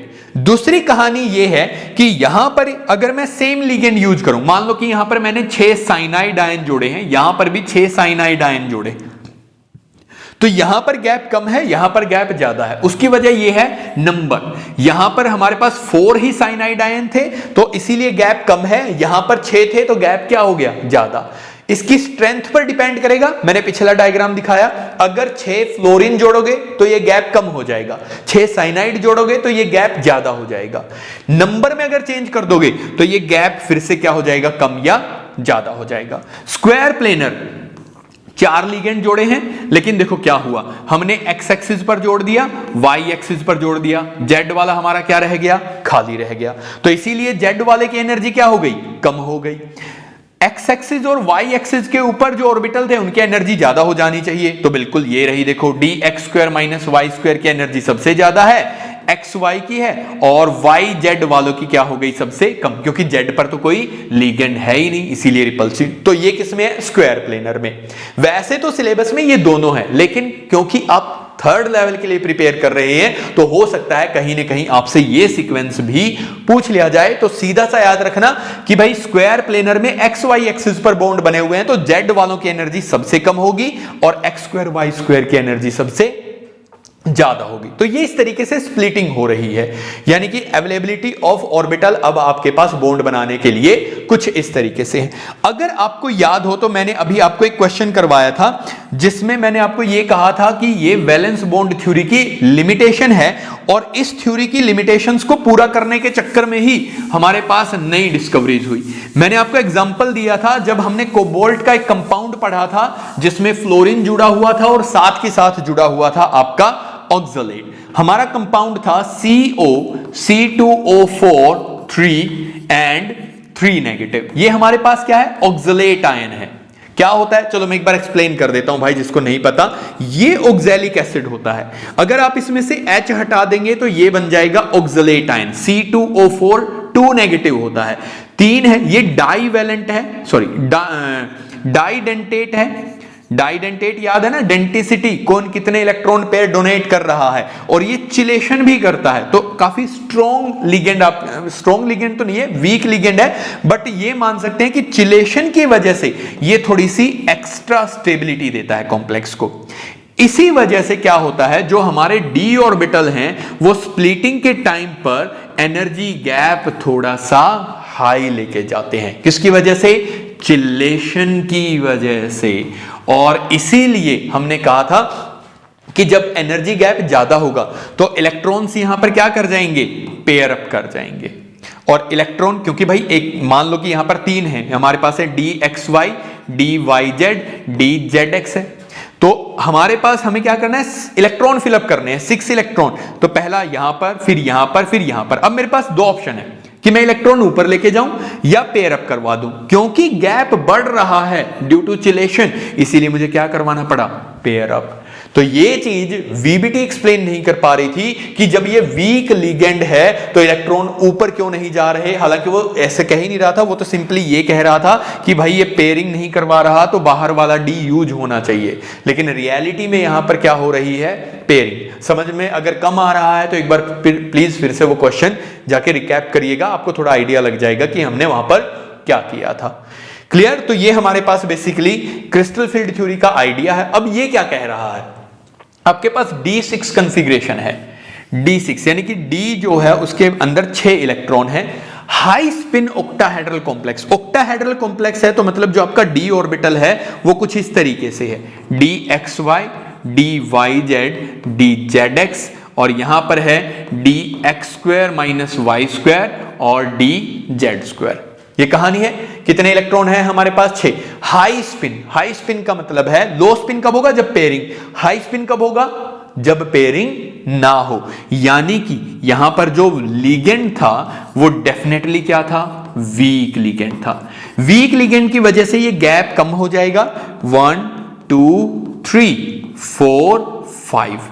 तो इलेक्ट्रॉन पहले कहां जाएंगे, ऊपर जाएंगे, यानी कि स्पिन ज्यादा रखनी है, हाई स्पिन। अभी भी एक इलेक्ट्रॉन बचा हुआ है तो अब हम यहां पर ऐड करेंगे, पेयरिंग होगी। पेयरिंग तो तब देखो जब आपके पास ऑप्शन ही नहीं बचेगा तब तो पेयरिंग करवानी पड़ेगी, लेकिन पहले आपको यह डिसाइड करना है कि पहले पेयरिंग करवाएं या ऊपर भेजें। तो वीक लिगेंड है इसीलिए ऊपर जाएगा। मुझे कैसे पता लगा वीक लिगेंड, उसने बोला है हाई स्पिन। लो स्पिन बोलता तो पहले पेयरिंग करवानी है, फिर इलेक्ट्रॉन बच जाए तो ऊपर लेके जाने हैं। हाई स्पिन बोले तो पहले ऊपर लेके जाना है और अगर इलेक्ट्रॉन बच गए तो फिर पेयरिंग करवानी है। अब हमें निकालना है the crystal field stabilisation energy. कैसे निकालेंगे? ये टोटल एनर्जी अगर आप 10dq मानते हैं तो हमारे पास यहां पर पोर्शन जो है वो है 4 और यहां पर जो पोर्शन है वो है 6, क्योंकि 4 इंटू 3 क्या हो जाएगा 12, 6 इंटू 2 क्या हो जाएगा 12। जितना डिस्टेबलाइजेशन है उतना ही स्टेबलाइजेशन भी होना चाहिए।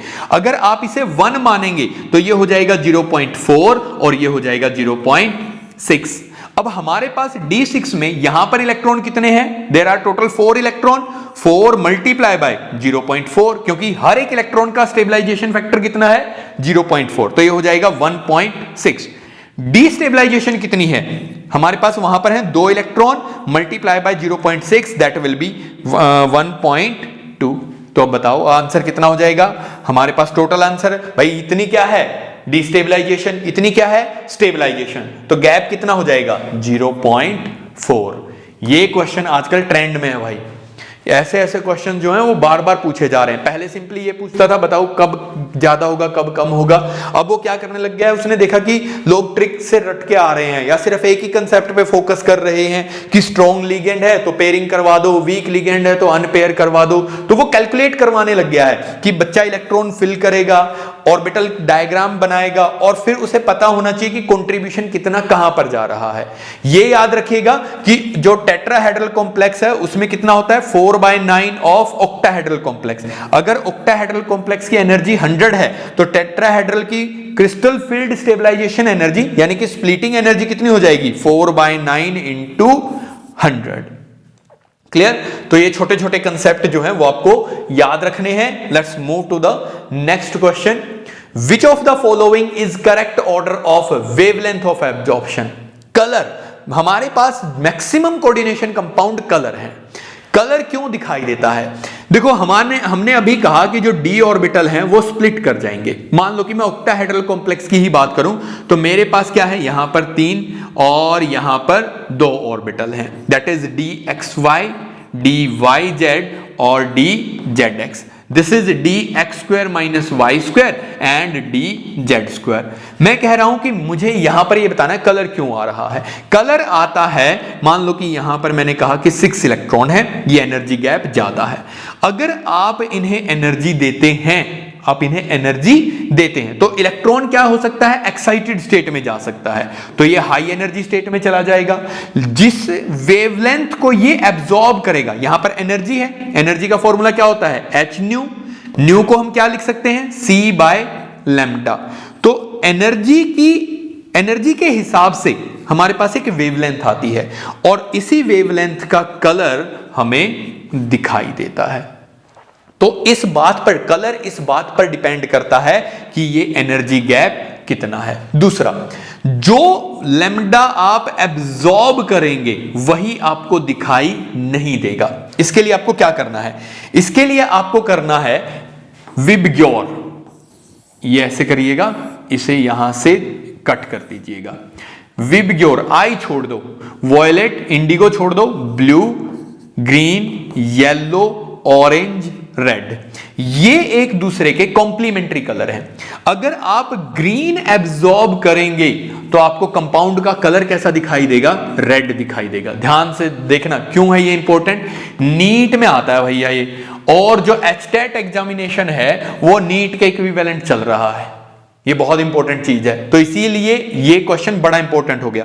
अगर ऑरेंज एब्जॉर्ब करेगा तो दिखाई कैसा देगा, ब्लू। अगर येलो एब्जॉर्ब करेगा तो वॉयलेट। अगर वॉयलेट एब्जॉर्ब किया तो कैसा दिखाई देगा, येलो। तो ये जो व्हील है आप याद रखिएगा। दूसरा, एक बात और याद रखिएगा, विबग्योर, यहां पर वेवलेंथ मैक्सिमम है और यहां पर फ्रीक्वेंसी मैक्सिमम है। आपसे क्वेश्चन अलग अलग तरीके से पूछे जा सकते हैं। वो ये कह सकता है कि भाई ये कॉम्प्लेक्स हैं और इनकी वेवलेंथ है λ1, λ2, λ3। इस बार तो उसने फॉर्मूला दे दिया और कहेगा बताओ किसकी वेवलेंथ ज्यादा है, किसकी वेवलेंथ कम है, बताओ किसमें रेड कलर दिखाई देगा, बताओ किसमें येलो कलर दिखाई देगा। तो आपको आइडिया लगाना पड़ेगा उस तरीके से। अब जैसे यहां पर देखो, सभी में निकल के साथ 6 लिगेंड जुड़े हुए हैं। कौन कौन है लिगेंड? एक तो है NH3, एक है NO2 और एक है वाटर। वाटर रेफरेंस पॉइंट था, NO2 नेगेटिव मैंने बताया था एक बहुत ही स्ट्रॉन्ग लिगेंड है, और NO3 नेगेटिव मैंने बताया था कि एक वीक लिगेंड है, अभी बताई थी भाई ये चीजें। तो ये स्ट्रॉन्ग लिगेंड है, इसका मतलब इसमें स्टेबलाइजेशन सबसे ज्यादा होगी। स्टेबलाइजेशन अगर सबसे ज्यादा होगी, विच of the following is correct order of wavelength. Wavelength के एब्जॉर्प्शन के बारे में हमें बताना है। अगर यहां पर मैक्सिमम हो रहा है, यहां पर क्या है, मैक्सिमम CFSE, इसका मतलब ये मैक्सिमम एनर्जी को एब्जॉर्ब करेगा, एनर्जी ज्यादा चाहिएगी। एनर्जी अगर ज्यादा होगी तो इसका मतलब वेवलेंथ क्या हो जाएगी, कम हो जाएगी, क्योंकि energy is inversely proportional to lambda, अभी ये देखा था भाई। तो अगर एनर्जी ज्यादा है तो वेवलेंथ क्या हो जाएगी, यानी कि NO2 के केस में एनर्जी की जो वेवलेंथ है वो सबसे कम होगी। तो हमारे पास कौन सा एग्जांपल हो जाएगा, इसमें सबसे कम है, और उसके बाद कौन हो जाएगा, NH3, उसके बाद कौन हो जाएगा, water. So B will be the correct answer. बहुत ही गजब क्वेश्चन है, बहुत ही अच्छे लेवल का क्वेश्चन है। मैं दोबारा आपको एक बार छोटी सी चीज बताता हूं कि जितनी ज्यादा एनर्जी, जितना स्ट्रॉन्ग लिगेंड होगा उतनी ज्यादा स्प्लिटिंग होगी। तो इलेक्ट्रॉन को ऊपर लेके जाने के लिए उतनी ज्यादा एनर्जी एब्जॉर्ब करनी पड़ेगी। जितनी ज्यादा एनर्जी एब्जॉर्ब करेंगे उसी हिसाब से आपका कलर आने वाला है। कलर कैसे आएगा, कलर आता है कॉम्प्लीमेंट्री। तो अगर मैं कह रहा हूं कि मुझे ग्रीन मैंने एब्जॉर्ब किया, मैंने एब्जॉर्ब क्या किया है, ग्रीन, ये मेरी वेवलेंथ हो गई, तो मुझे दिखाई कैसा देगा, रेड कलर दिखाई देगा। तो अब हमारे पास आंसर क्या हो जाएगा, correct order of wavelength of absorption. तो कौन सी सबसे ज्यादा एब्जॉर्ब करेगा, ये करेगा भैया एनर्जी। ये सबसे स्ट्रॉन्ग है तो सबसे ज्यादा एब्जॉर्ब करेगा, उसके बाद ये एब्जॉर्ब करेगा, उसके बाद ये एब्जॉर्ब करेगा। जो ज्यादा एब्जॉर्ब करेगा इसका मतलब उसकी वेवलेंथ क्या हो जाएगी, कम।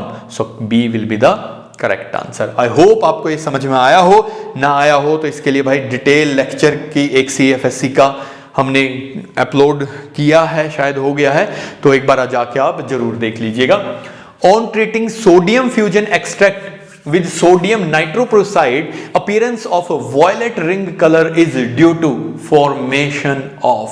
बहुत अच्छा क्वेश्चन। ऑर्गेनिक केमिस्ट्री को 11th क्लास की ऑर्गेनिक केमिस्ट्री को कंबाइन किया हुआ है कोऑर्डिनेशन कंपाउंड के साथ। ये टॉपिक है आपका डिटेक्शन वाला, detection of hetero atoms, carbon, nitrogen, oxygen, halogen, ये सब की जो डिटेक्शन है ऑर्गेनिक केमिस्ट्री में वो।